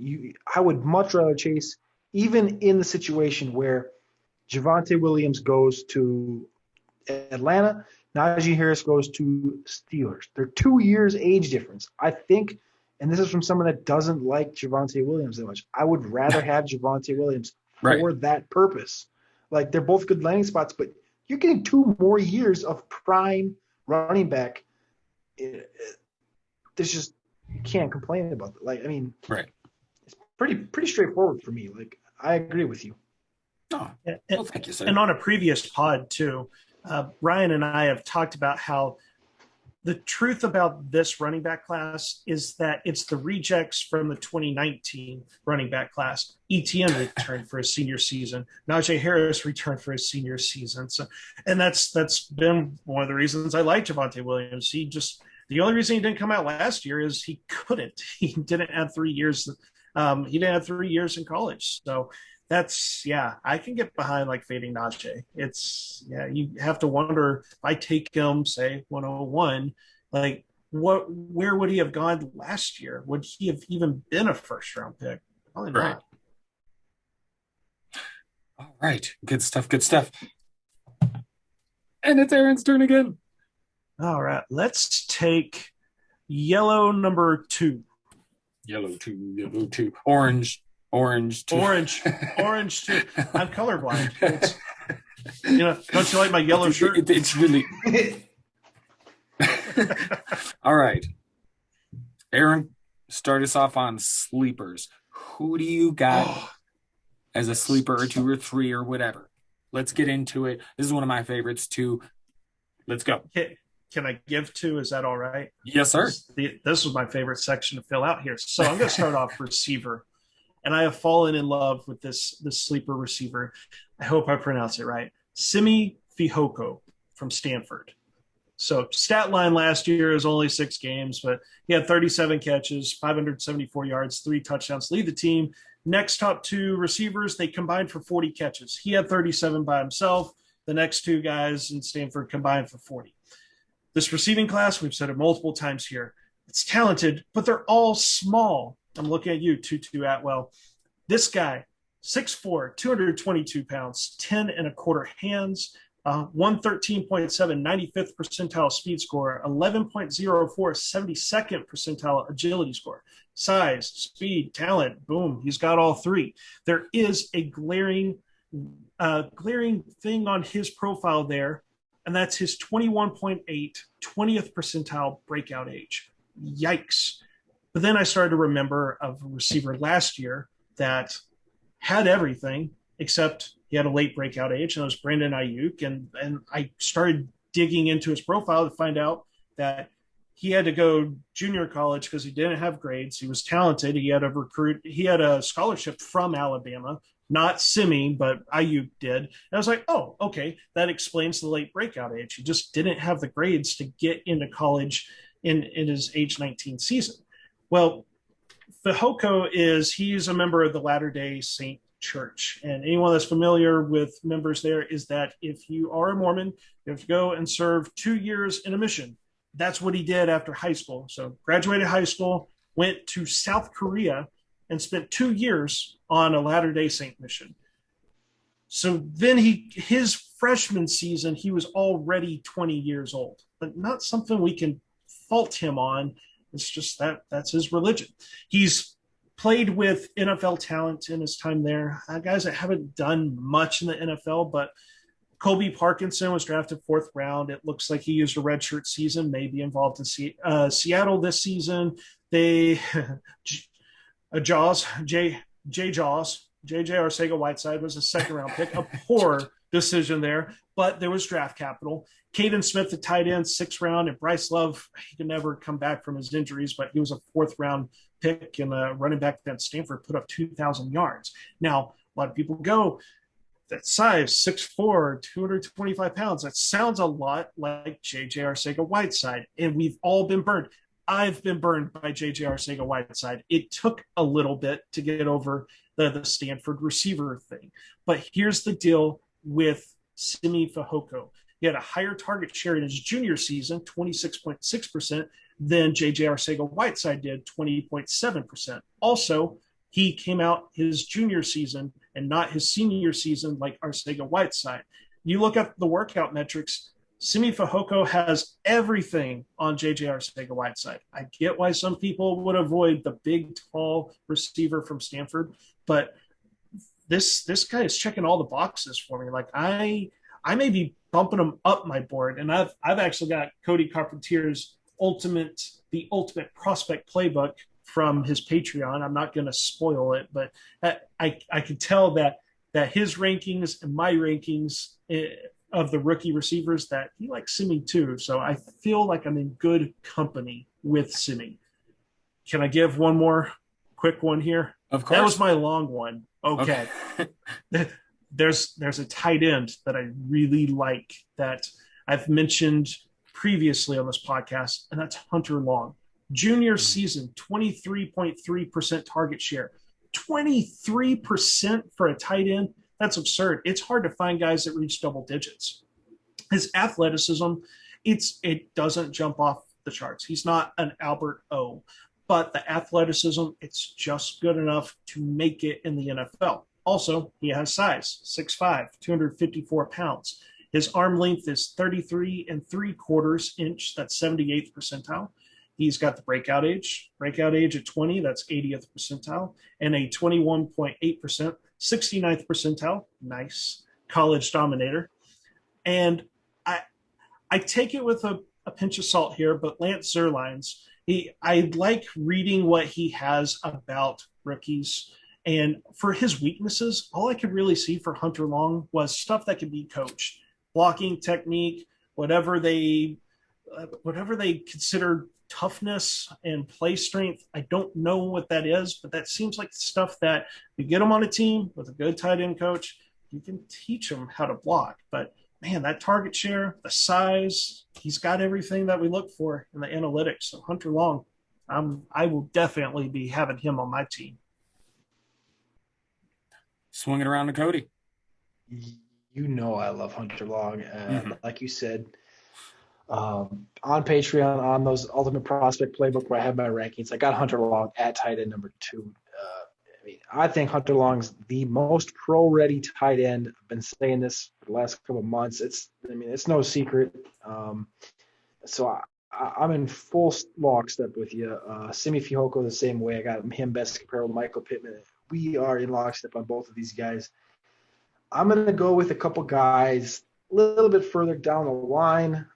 Mike Strachan. Everybody knows my love for Mike Strachan. But the guys I want to focus on today are Deion Jackson from Duke, running back. Did not like get the most opportunity. He also went to Duke. Duke is terrible. 5'11", 218. One of the few guys that came in heavier and actually ran good at his pro day. 22.2 years old, so he's not 23, he's not 21, right in the middle. 4.42 40-yard dash at his pro day. 4.47, 87th percentile, 90th percentile speed score. Best comparable to Andre Brown because he went to Duke and didn't have the most, the best college stats. He never had 200 carries, never had 1,000 yards, never had 10 touchdowns, but 26 receptions as a sophomore, 21 as a junior. Deion Jackson will land on a team at some point in the draft, just based on athleticism and being 5'11", 218. Like, he is the closest thing to, few guys can come in at 220 plus and run a 4.4. Deion Jackson's the closest thing to it in this class that we have. I have him at RB13, which is well ahead of consensus because consensus doesn't even have him ranked in most cases. At receiver, my second guy, I will go Jacob Harris, who some consider a tight end, some consider a receiver. I consider him a receiver. Jacob Harris has a very, very, very interesting backstory. He actually never played football until his senior year of high school, and he played defense. Then his first year of college, he went to Florida Gulf Coast and played soccer because that's what he played his whole life. This dude's 6'5", 220, by the way. Went and played soccer at Florida Gulf Coast, transferred to Western Kentucky, tried out for football team, didn't make the team, went back home to Tampa, went to Central Florida, then played football, made the team, 448 yards in 2019, 539 in 10 games in 2020, 8 touchdowns, 13.5% target share. Let me refresh that. Second year ever playing wide receiver at a Division I school. Oh, and his workout metrics are pretty solid too. 95th percentile speed score, 96th percentile burst, 91st percentile agility, 99th percentile catch radius. Do I need to go on? 6'5", 220. This is your late round target that can literally take the top off any defense on the field. I love it. I love all that stuff. Even more so because nobody said any of my guys. So that makes it even better. Okay, so for me, I also have a receiver and a tight end. For receiver, I'm going with A1, Josh Imatorbhebhe. And yes, his last name looks crazy, but that is the pronunciation, Imatorbhebhe. So this guy, he does not have the breakout age. Like Aaron discussed previously, and him and I have discussed this on other pods. That's what, if you see a red flag or two on somebody that otherwise has a pretty good profile, you need to investigate, right? You need to investigate. And breakout age is an easy one to investigate, if you ask me. And so Josh, he transfers from USC to Illinois, ankle injury, bam, there you go. You have to look at the stats. And so, and then I'm not sure if he only played 7 games in 2020, but in 2019, where the hell did it go? Come on, bleep you. Anyway, apologies. But this guy, there's a lot to like. Doesn't have the greatest 40-yard dash, but 99.1 speed score, 66th percentile. His burst score in the 100th percentile, 146.1.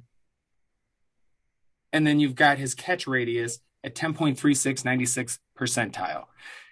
So I'm kind of interested. I got interested in him previously. There's things I like. His college dominator, 93rd percentile. There's some stuff to like about this guy. And you see the breakout age and you're like, what's the deal here? He's got some good stuff. And there is a story behind that, similar with what Aaron had. So I've got some interest in Josh Imatorbhebhe. And like I said, also a tight end. Now, there's no telling if the guy I picked will actually even get drafted. But if not, maybe he'll end up with a team because I do like undrafted guys. In fact, that is one of my favorite things to write about after the draft is undrafted guys. And I'm speaking about a 6'7", 240 Chilean basketball player who's aiming to be a tight end in the NFL. And I can imagine some team looking at that because, the whole tight end corollary with the basketball player, they're going to look at that. Somebody, I believe, will take a chance on this dude. And I'm all for it. I'm all for it. And just remember, if this plays out, you heard it here first. But I know it's a bit of a long shot, but he didn't have too bad of a pro day or a workout, as you would say. So Size. There's a lot to like about this guy, but we'll see if he even goes in the draft. And if not, again, I'll write about him in my undrafted work, which is always exciting. So that's the two guys I have brought to the table. I love it all. It's good stuff. It just we're so close. We're so close. The more we talk about it, I just want it to be here. And we still got a few fucking days. I just said that. Okay, I'm done. All right. Oh shit, it's my turn, I believe. Okay. I'm gonna go ahead and knock out I guess green. We'll go green three. Green three. Kyle Pitts height and other tight ends not named Pitts. Okay. So first of all, I guess with the Kyle Pitts hype, is it just me or is he overhyped? It's I I I get the profile. I get what he's done. Okay. I just have a hard time with this. People are like, even in Superflex, he should be the 101. And I'm like, what? Are we serious about this? And I just, at sometimes I feel like dude is a little bit overhyped. And really part of it for me, it really, it'll be interesting to see where he goes. I'm hoping it's not somewhere like a Dallas or a Carolina where he's going to take away from my guys CD Lamb and DJ Moore. So I hope it's not somewhere like that. But I mean, who knows where he goes, which I just, it seems a little overhyped. So me, I feel like I'm going to aim for a Brevin Jordan or the aforementioned Hunter Long, someone like that later down in the draft. But that's my opinion on the tight end situation. There's a few guys I like past Kyle Pitts, and I'm willing to take a chance on one of them. Because I guess that's my biggest thing is I'm with the Podfather on the idea that you don't hate players, really. You hate ADP, right? And I fully believe in that. And I just have a feeling I'm gonna hate his ADP regardless. So that's where I'm at with Kyle Pitts and the other tight ends. And so I'll throw it over to Aaron. Yeah, with Kyle Pitts, of course he's overhyped because we're building him as like this Superman tight end, and we've referenced Matt Kelly, the Podfather. He's nailed it too. Like not each season, but those seasons that we have these freakish tight ends, it's happened recently. Noah Fant, not that long ago, like almost identical build, and that draft also had T.J. Hawkinson. And if you drafted a tight end in the first round of your Dynasty rookie draft, are you really happy? I mean, Hawkinson's been serviceable, sure, but what did it cost you? Like, did you pick him over, I don't know, an AJ Brown? Okay. If you didn't, like later on in that draft, you could have gotten a Deontay Johnson. You know, who would you rather have? You know, Deontay Johnson or a TJ Hawkinson? So yeah, the hype is out of control. Tight ends, they always take a while to develop. Don't be the guy to draft a tight end. Be the guy to trade for a tight end 2 years from now. And yes, I've heard people say that you won't be able to do that with Kyle Pitts. But we've also said that with Hawkinson and Fant and Ingram and Howard. We've seen this so many times. And why take, say, you know, the draft that we had Ingram and Howard, there was George Kittle in that same draft. So this is a draft where there's good tight ends behind Pitts. As you mentioned, Brevin Jordan, and of course Hunter Long is getting quite the shout out in this podcast. And the Penn State tight end that I'm going to butcher that last name. So just Pat from Penn State. Like he's good too. Fryer, you know, like Friar Tuck and then Friar Muth. He's a friar. I believe that's how it is. He's a holy man there. But yeah, but I will say one bold thing. Well, it was probably not even bold, but I think you can mark it up that Atlanta is going to take Kyle Pitts. Like it's It seems that they are dead set on not taking a quarterback, and they are just googly eyed about Kyle Pitts. Now, other tight ends, I like to go a little bit deeper. One guy that caught my attention was Kenny Yeboah from, is it Ole Miss or is it Mississippi State? Ole Miss, right? Ole Miss? Yes. Okay. I always get the two confused. I mean, it's Mississippi. Who cares about playing in Mississippi? Now, Kenny Yeboah did transfer. He was at Temple, and actually he's already got an NFL connection there with Matt Rule. And Matt Rule way back told Kenny when he was transitioned from wide receiver to tight end, like, you can play tight end in the NFL. I know that's coach speak, but Matt Rule has already kind of shown that he's a guy that anywhere he goes, he's had success. And even last year at Carolina, I know they were a bad team, but made that team a lot more competitive than we thought. Now, that final season when he transferred to Ole Miss, the stat that stands out to me, 19.4 yards per reception. Holy crap. He's going against SEC defenses and getting almost 20 yards a catch. Like, we don't have any workout metrics. And that's a killer. Like, we've got a burst for it. That's it. I don't know how fast he is, but 6'4", 250 pounds. That 19.4 yards per reception is 98th percentile at the SEC, where you're having the most NFL defensive talent in college. Like, holy smokes, that's impressive. I wish we knew his athleticism, and it's possible if we knew how athletic he was, he'd move up the board. I can't move him any higher than tight end 5 right now for me, but that Kenny Yeboah is a guy to keep your eyes on.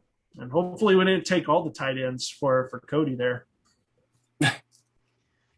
Definitely not. Kenny Yeboah is definitely a guy on my radar. I'm going to drop one guy below that in my rankings to tight end 6. I have all 4 of these guys in tier 3. I look at them all pretty close to the same. Tommy Tremble, Trey McKitty, Quentin Morris, and Kenny Yeboah. They're all moved tight ends. They're all smaller than the bigger crew. Pat, Hunter Long, Pitts. Brevin is close to that range, but I think he's just an overall better prospect. The guy that I want to focus on, though, is Quentin Morris. And when I see Quentin Morris's page, I think of Jonnu Smith. And I can't even tell you how many times I've brought up Jonnu Smith's page, and then I brought up Quentin Morris's, and I went back and forth and back and forth and just looked at the two, because I don't know if it's because they look the same, maybe just a little bit, or the metrics aren't entirely there, or if it's the small school feel, maybe that it is, because Quentin Morris went to Bowling Green, Jonnu went to Florida International. He's not obviously the athlete Jonnu Smith is, but Quentin Morris, he is my kind of like that free range target. I don't think he's going to get drafted in fantasy drafts. He's projected right now as a 7th-round pick, late 6th, early 7th-round pick, 516 receiving yards as a sophomore, 649 as a junior, and then only 5 games this year. He had 250. So you can assume he would have went over 500 again. So back-to-back-to-back 500-yard seasons at Bowling Green is okay. 26.5% target share, 35.2% target share this year. That's like incredible. 19.6 breakout age, 85th percentile for tight ends, and a 38% college dominator, 97th percentile for tight ends. He has 6'2", 243. That's the downfall. Ran a 4.71. He's athletic. That's all you really need to know. He's a late-round dart, and that's exactly how I'm going to treat him. I love it because I love Quentin Morris. Talked about him a few weeks ago in a pod. But it's crazy because you really can get productive tight end. Like, Aaron, you mentioned Kittle. Man, I can't tell you how much Mark Andrews I drafted because I believed he was a better tight end than Hayden Hurst, and everybody's drafting fucking Hayden Hurst, and I'm like, I'm going to keep drafting Mark Andrews, and boom. And so that's where I'm at with tight ends. And if I may, I want to add one small thing here, because he's probably not going to become anything, but I want him to, and that's Zach Davidson from Central Missouri, mainly because he's a 6'7", 245-pound punter that's going to be playing tight end in the NFL, and he had a stat line of 40 catches, 894 receiving yards, and 15 touchdowns. I want this to become a thing. I was hoping you'd bring him up because I couldn't, for the life of me, remember his name or find him in my notes. I was like, I hope he brings him up. That's Tight awesome. end's the most fun position. There's always you got It really kind of basketball is. players, lacrosse. Just Just throwing darts, man. That's when you get to absolutely. it's like, all right, athlete, dart, non-athlete, pass. But we've also seen that of all the positions there, that athleticism can translate the most at the tight end position, and we just saw it with Logan Thomas. Almost lost the name there. Like he didn't even play tight end until his like fourth, fifth season in the NFL, and then all of a sudden he has a very fantasy relevant season. So if you have athleticism, if you're big, you can make it. So and I think you had mentioned too earlier that Samus Reyes, the Chilean basketball player. Oh my goodness, Cody, I don't know if you've heard of. Okay, yeah, of course, Cody's. He is chiseled. This dude is. He's jacked. We don't got a page for him yet, strictly because he's got like an 8-pack, and I don't know if that qualifies for a tight end. So this has been in the conversations for the last few weeks, just because like this guy is a freak of nature. But so he's going to be RB3. Right? Yeah, exactly. That's kind of where the trend is at. Like we're debating that right now, kind of where to put him, because it's like he's kind of a mixture between like Rob Gronkowski, Derrick Henry, and DK Metcalf. We don't really know what to do with him. So, I have got the last pick in a rookie draft. I think I know who I'll be taking.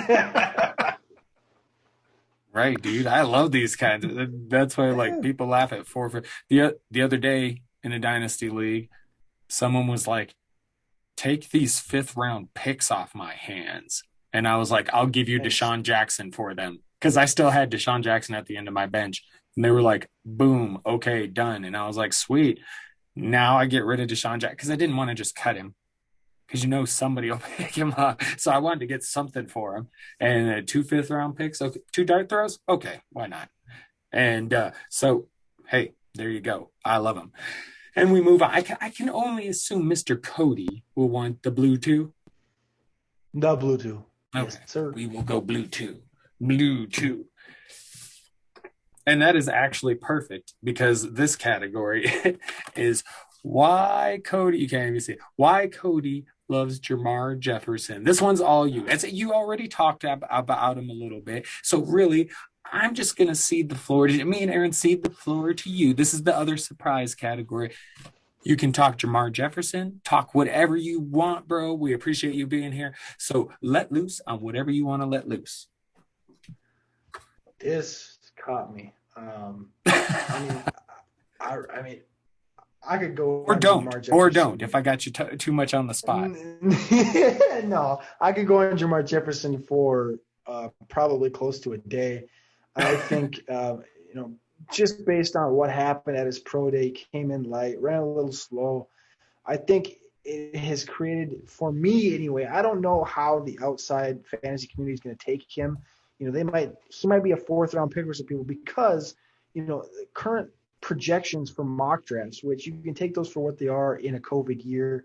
Not everybody knows everything, but he's projected as a 6th-round pick, late 5th-round pick, which is horrendous for a running back, right? We're never going to be targeting, and even running backs in that same area, Elijah Mitchell, more of an athlete, right? You would think you'd lean that way. But when you look at Jamar Jefferson college profile, as a true freshman at Oregon State, playing with Artavis Pierce, who is now in the NFL. He's not the best, but he's in the NFL playing running back / fullback for the Chicago Bears.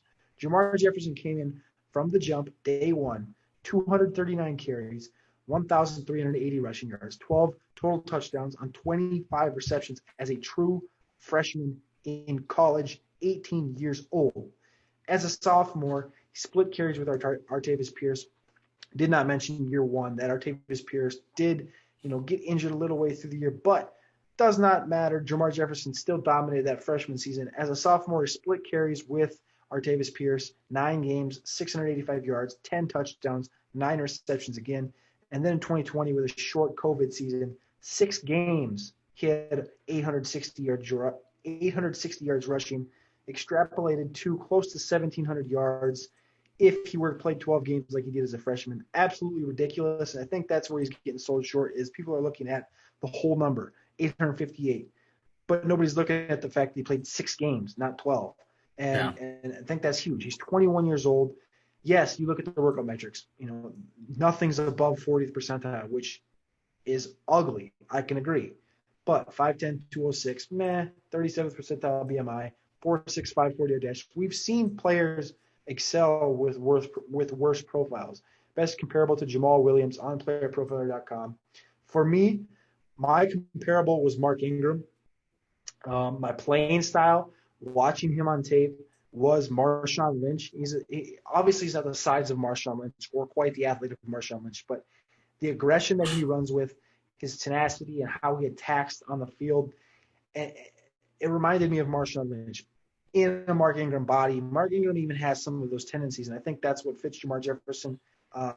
Another thing that I liked about Jamar was in comparison to a guy like Javonte Williams. Both guys, kind of failed the pro days, right? But Javonte Williams is known for breaking tackles, PFF, breaking tackles. That's the main thing you'll see on Twitter when you log in, you type in Javonte's name, is he broke the PFF tackles broken scale. He broke this, he did that, right? But my main argument against that is you ain't got to break tackles if they can't catch you. You ain't got to break tackles if you can evade the tackler. Like, that's how I look at Jamar Jefferson, and it might be a little biased. I don't know why, but the day one when I turned his tape on, when I watched his games last year, he popped for me, and that's why I pushed him up. So I had him all the way up to RB3, have him RB5 right now. But like we've said earlier in this podcast, this class is so underwhelming. I'm going to own probably a lot of Jamar Jefferson because I'm probably going to be drafting him at 301 when he's there, because he will be there in every draft.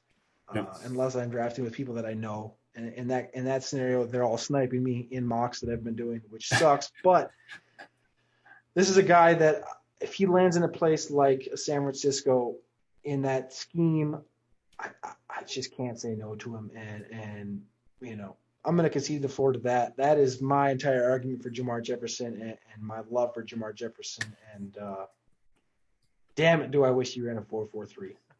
Well, here's my thing, dude. He was one of the guys I really liked, and then just the workout metrics make me go bleh.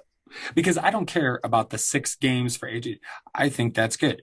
So, and there's so much to like about him, and he's 21. It's like the workout metrics. But I am curious: is there any chance something was going on the day those were because?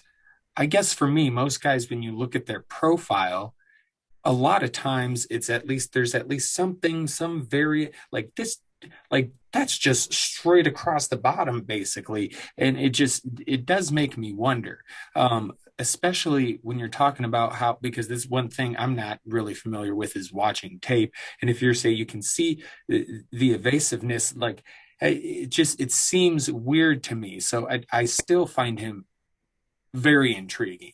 Aaron, do you have anything to add? No, I'll say one of the things I will remember was one of the early mock drafts for Roto Underworld, and Cody put his money where his mouth was, and he took Jamar Jefferson. Like, it was like 106, and it was above Javonte Williams, and you. These are things I appreciate about Cody because he put Jamar Jefferson on my radar there. I remember him hyping him up, and it's like I finally got around to like seeing him, and I don't have a trained eye at watching film, but like right. when I watched, it was kind of what I saw too. It's like there's occasionally some players that just go, that guy looks special. He looks like he's able to do something. Like I remember seeing it with Josh Jacobs. I was like, I can't really put into words what I'm seeing with Josh Jacobs, but I'm like, he gets the ball and he makes good things happen. When it was him and Damian Harris in the backfield, I was like, Harris is a plotter. But Jacobs, like, this guy is making some plays happen. I kind of saw that too with Jamar Jefferson, but I don't have the vocabulary for film grinders. But he looked good there. And yeah, I'm with you, Ryan. I see the workout metrics and I go, can it possibly be explained? Like, I'd like to look up other Oregon State guys and just see if it's just straight across the board low testing scores. Because what was it last year? Like, none of the players had good agility scores because they changed something with the way they were timing the agility drills. And so, as we mentioned earlier, when there's something that just seems off, because college dominator, 81st percentile, yards per carry, 82nd percentile, a college target share that's a healthy 52nd percentile. It's like, can these workout metrics possibly be explained? Right. That's where my mind always goes. Mm-hmm. Oh no. Uh-oh. We lost Cody. Okay, minor technical difficulties. We're good. Moving on. Just 2 topics left. Just 2. Let's go. Aaron, what you got? We're going to do green number 1. Green number 1. The quarterback class. And now we both talked quite a bit about this last week, but go ahead and then throw it to Cody. Gotcha. So I guess the one quarterback I want to hype up again is, we all know the top 5 quarterbacks. I'm almost sick of talking about them. I like to go back to Kellen Mond. Kellen Mond's one of my favorite guys, because he at least has this opportunity to maybe be something there. He played in the SEC, and I know a lot of people go, that's enough SEC talk. It gets old, because it seems that everyone's like, SEC is the best, but like, those are where the top NFL like talent comes from. That's when you're facing the defensive linemen that have the size to play at the next level, or the defensive backs that have speed. And what I noticed with Kellen Mond is, if you look at his 4-year career at Texas A&M, each season he gradually got better. He cut down on the interceptions, the touchdowns went up.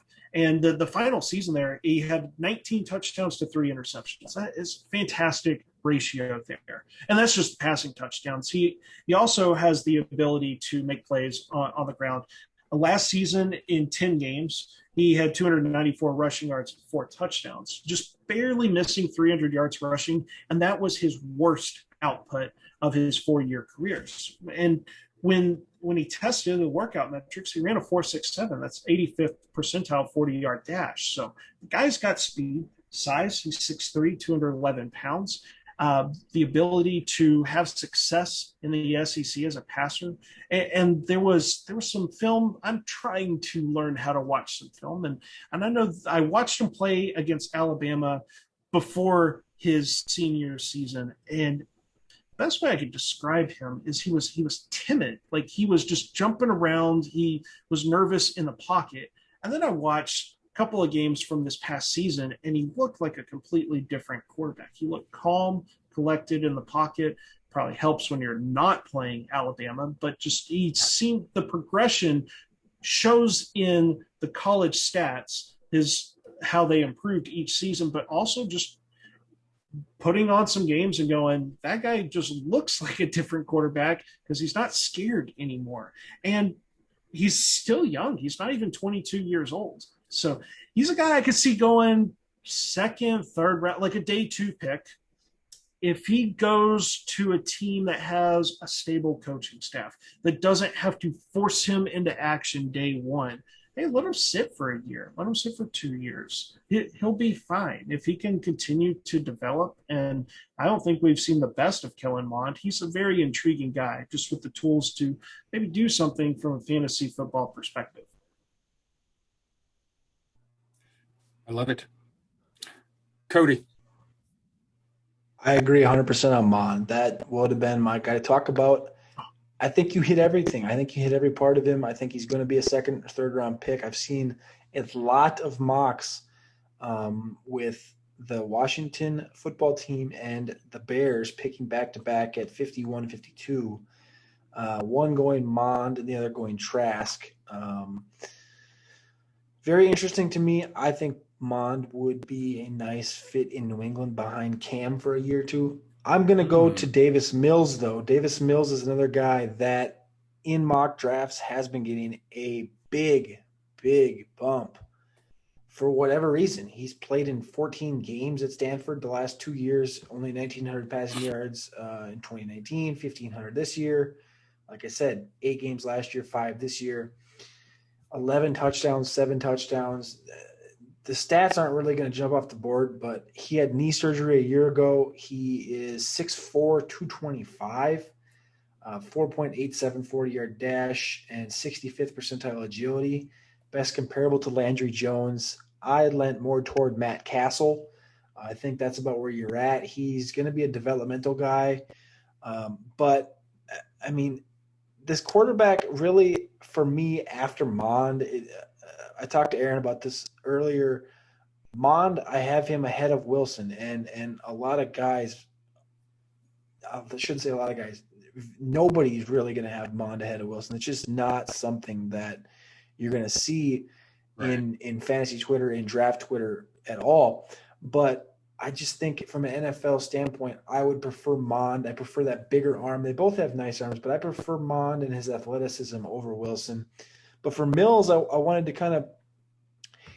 He was going at pick 180 in mock drafts in March, just a month ago, and now he's going pick 91.8, which Kyle Trask 91.2, Mills 91.8, and then there's a drop off to Jamie Newman at 149.9. That's in mock drafts. So kind of a sleeper out of these, I guess you could call it the top 8 guys that are all projected to go in the top 100 of the NFL draft. Mills is a guy that you will be able to get for free.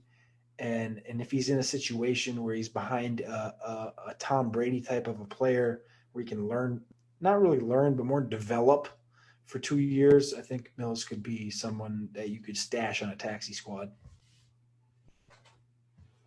Yep, definitely.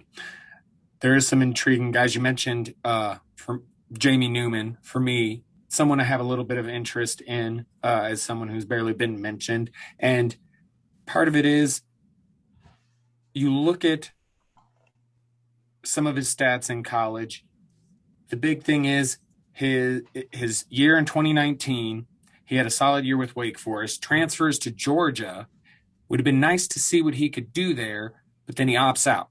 So we don't get to see what he can do in Georgia. No workout metrics, not a lot to go off of, but some rushing upside. Aaron knows me. I like quarterbacks with rushing upside. They're the best for you in fantasy. These are the guys I like. He has a bit of that. So while we don't have workout measures or anything like that, and you just mentioned he's going like 149th in mock draft, something like that. So not a guy getting a ton of interest. But should he end up on a team, he's definitely developmental. Let's see what happens because I do think there's some intrigue there with him. And then I just, as far as we've talked, like I said, Aaron and I talked a lot last week about the quarterback class. So this was just to get kind of some of Cody's thoughts mainly. But I do just want to say, fuck, I hope Fields or Lance end up in Denver. That's my biggest thing with this quarterback class. Give Denver one of those guys. I just want to see it. I just want to see it, please. Okay, okay, okay. So the final category would be best and worst landing spots. And so best for me, I'm going to stick with my theme. I'm going to say Fields or Lance to Denver. Now, originally, I was feeling any wide receiver to Baltimore. That's what I had written down.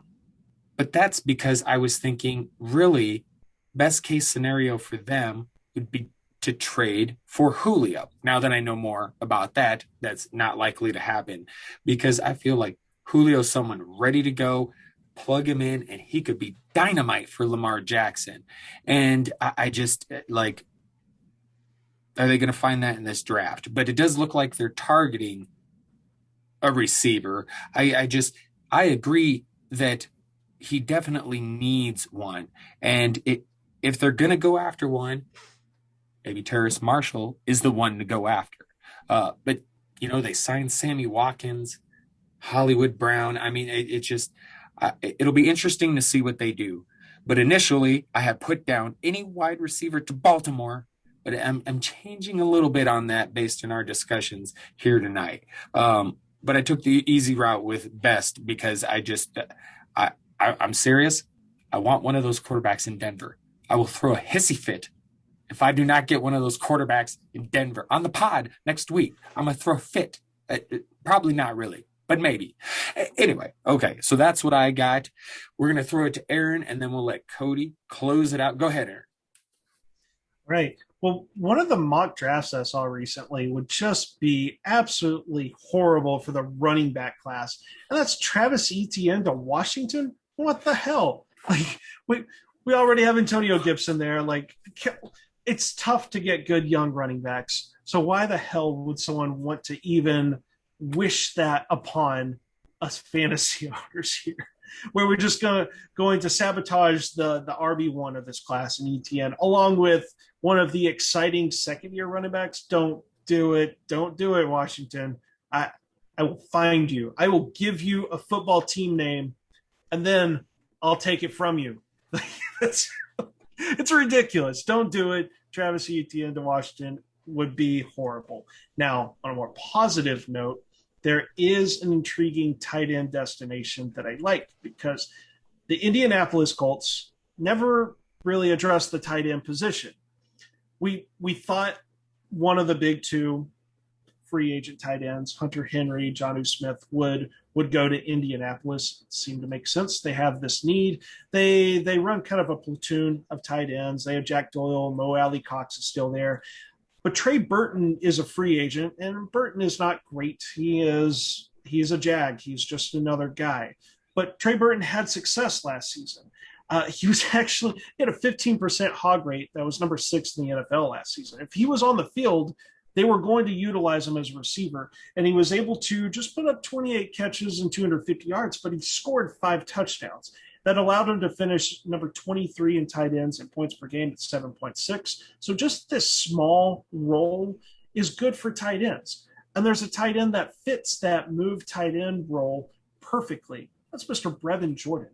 Jordan did not test as well as we were hoping for. Earlier, you gave a comp to Jonnu Smith for, which rookie? Oh, Quentin Morris. Well, when I saw Brevin Jordan before the workout metrics, I was like, 31.5% college dominator, that's 90th percentile, an 18.1 breakout age, 99th percentile. And I was like, okay, just needs to test well. And we got the second coming of Jonnu, and he proceeds to be the false prophet. He's the false prophet. If Jonnu is the fantasy football tight end god, Brevin Jordan is the false prophet of fantasy football tight ends. But he does have just enough speed, and he has ball skills. He clearly does with the breakout age, the college dominator. And you pull up the stats too.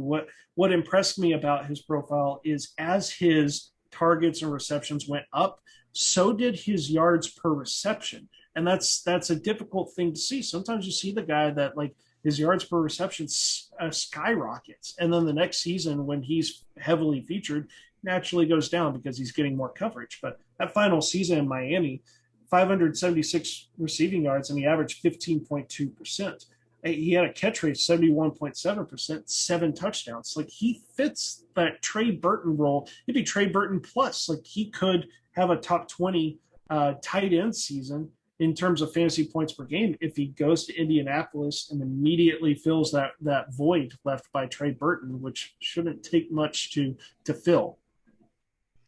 Real quick, I just want to hop back in here because I remember talking a couple weeks ago or so about this and Brevin Jordan to the Colts. We discussed that. So fantastic. You brought it back around. And then I did on the fly, just a quick worst case scenario or worst landing spot. It was talked about on radio, Roto World, Underworld Radio. Apologies. And this idea that the Buccaneers could at pick 32 take a luxury pick, potentially a running back. What the hell? Now, some people will look at how that would hurt a Leonard Fournette or something. And for me, it's more about dashing my hopes of any future for Keyshawn Vaughn. So, because I still have hope, still have hope. So that one I heard about and I was like, you've got to be fucking kidding me. And it popped into my head. So I had to bring it up. And now I just realized I hope that wasn't something of Cody's because I'm gonna feel bad if I snuck in there and dig it. So we'll let Cody finish it off and hope I didn't rob you of something. So there you go. The best part is that we're all three going to hit Travis Etienne in this worst case scenario. Washington, Tampa, and mine was Jacksonville. Because obviously we know James Robinson is there. And yeah, we can look at it two ways. I think it would be a great scenario to be back with Trevor Lawrence. But right. You still got LaVisca and you still got James Robinson, who are both really roles that Etienne fits. Like Etienne can catch out of the backfield, obviously we know. You can line him up out in the slot. You can run, like everything there. I think that just whole situation kind of nukes his upside of being the RB1 in this class overall in year one for sure. Love the Brevin Jordan yak ability. That's what's going to carry him. That's why he's comparable to Jonnu, just pure yak. From a tight end position, one of my favorite landing spots, replace one Hunter with the other Hunter. Hunter Henry, Hunter Long, the Chargers. Love that. Yeah. To be honest with you, you put Hunter Long, Pitts, Freiermuth, Yeboah, even maybe a John Bates. Zach Davis would be dope too, but I mean, they got Parm there. Any of those guys in Los Angeles with the Chargers and Herbert, I think will thrive in that offense. So I love that. At receiver, I'm going to go out on my fantasy favorite landing spot. It's going to sound completely stupid, right? 200 targets, like ridiculous upside in this. Jamar Chase to the Detroit Lions. You would not assume this to make a lot of sense. You would say, oh, go to Cincinnati and play with Burrow. But who the hell wants to go there when Mixon's pulling 50 targets? Higgins is going to pull 120. Boyd's going to pull 120. They're going to draft a tight end. Go to Detroit, dude. Play the opposite side of Brashad Perriman. Play outside of Hawkinson. Swift is there. There's not that much talent. There's some nice talent. No reason Goff and Chase, that team's going to go 1-15 next year. Why can't Jamar Chase go for 1,500 receiving yards? I fucking love it. I fucking love that one. Whoo, that's the way to end it too. So let's end this tea party. And yeah, let's get excited for we can't get any more excited for the draft. And so speaking of, one last thing, everybody wants to trade, it would seem, in this damn draft. Everybody.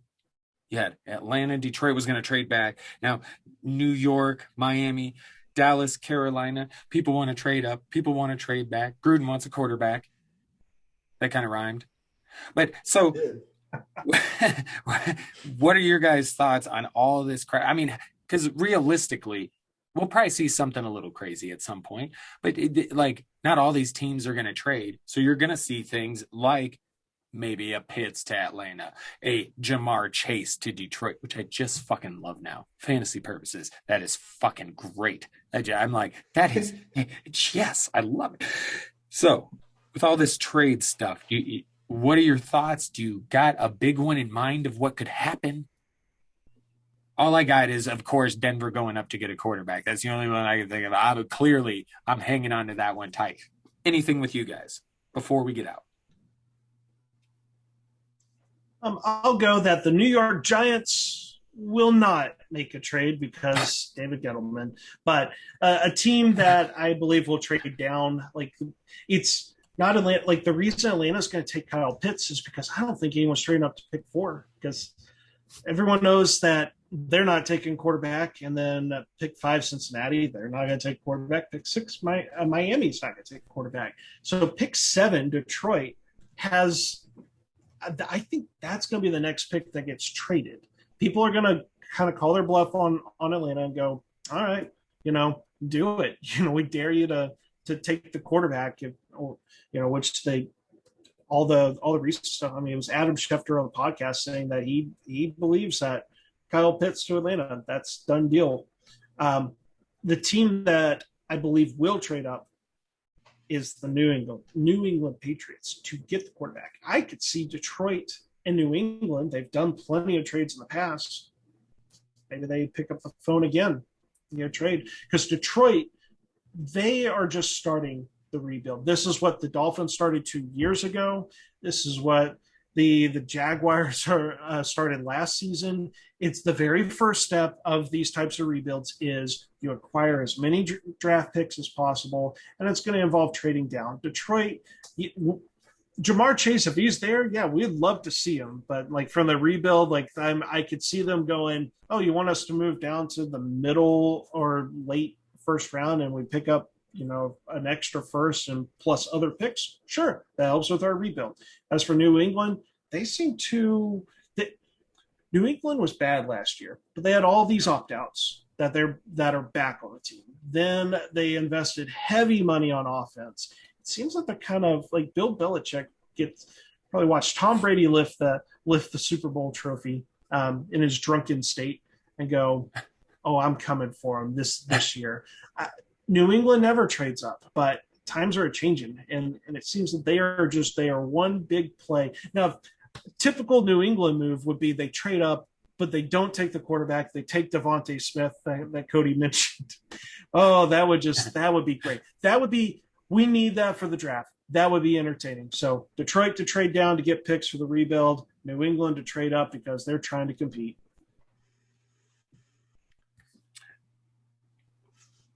I would have to lean, Miami's the one that makes sense, but they already traded down and back up. I don't think they're going to move again. With your Falcons to Pitts, this has been the toughest one for me, especially with this Julio Jones news coming out. And I think the Falcons stand pat. Should they trade back? Yes, they should trade back to the Broncos. I think that is a scenario where the Broncos get up to 4 and then they can go get whichever of Fields or Lance they want. That would make Ryan happy, obviously.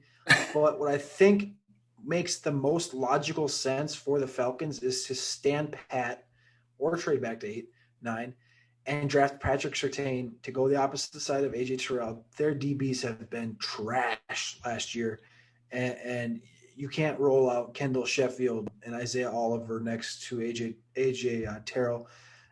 Patrick Surtain needs to go there. I have J.C. Horn as my cornerback 1 in this draft, but they need to go there. Trade up, like I said, Broncos, Lions, logical trade back.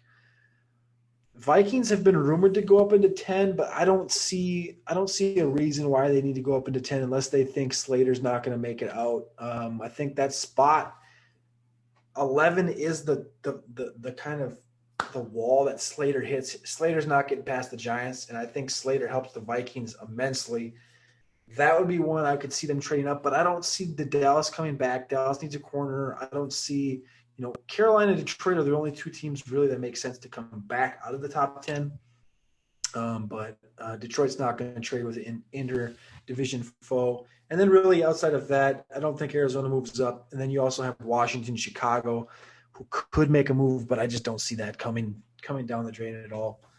So I think it's going to be a very uneventful top 10.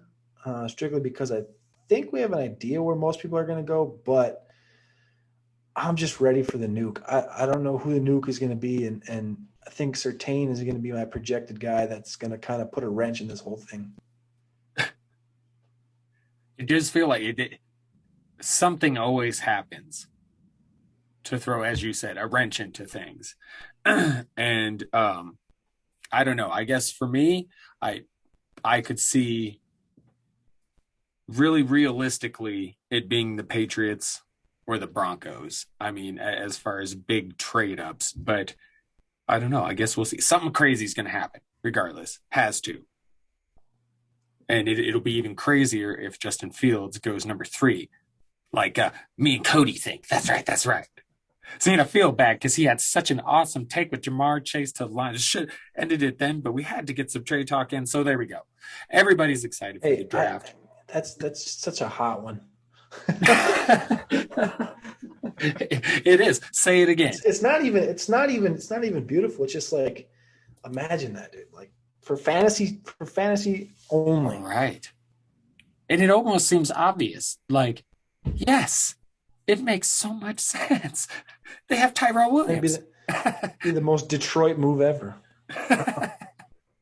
That makes sense too. I love it. Okay, fantasy purposes, that is fantastic. He might have a great rookie year. Okay.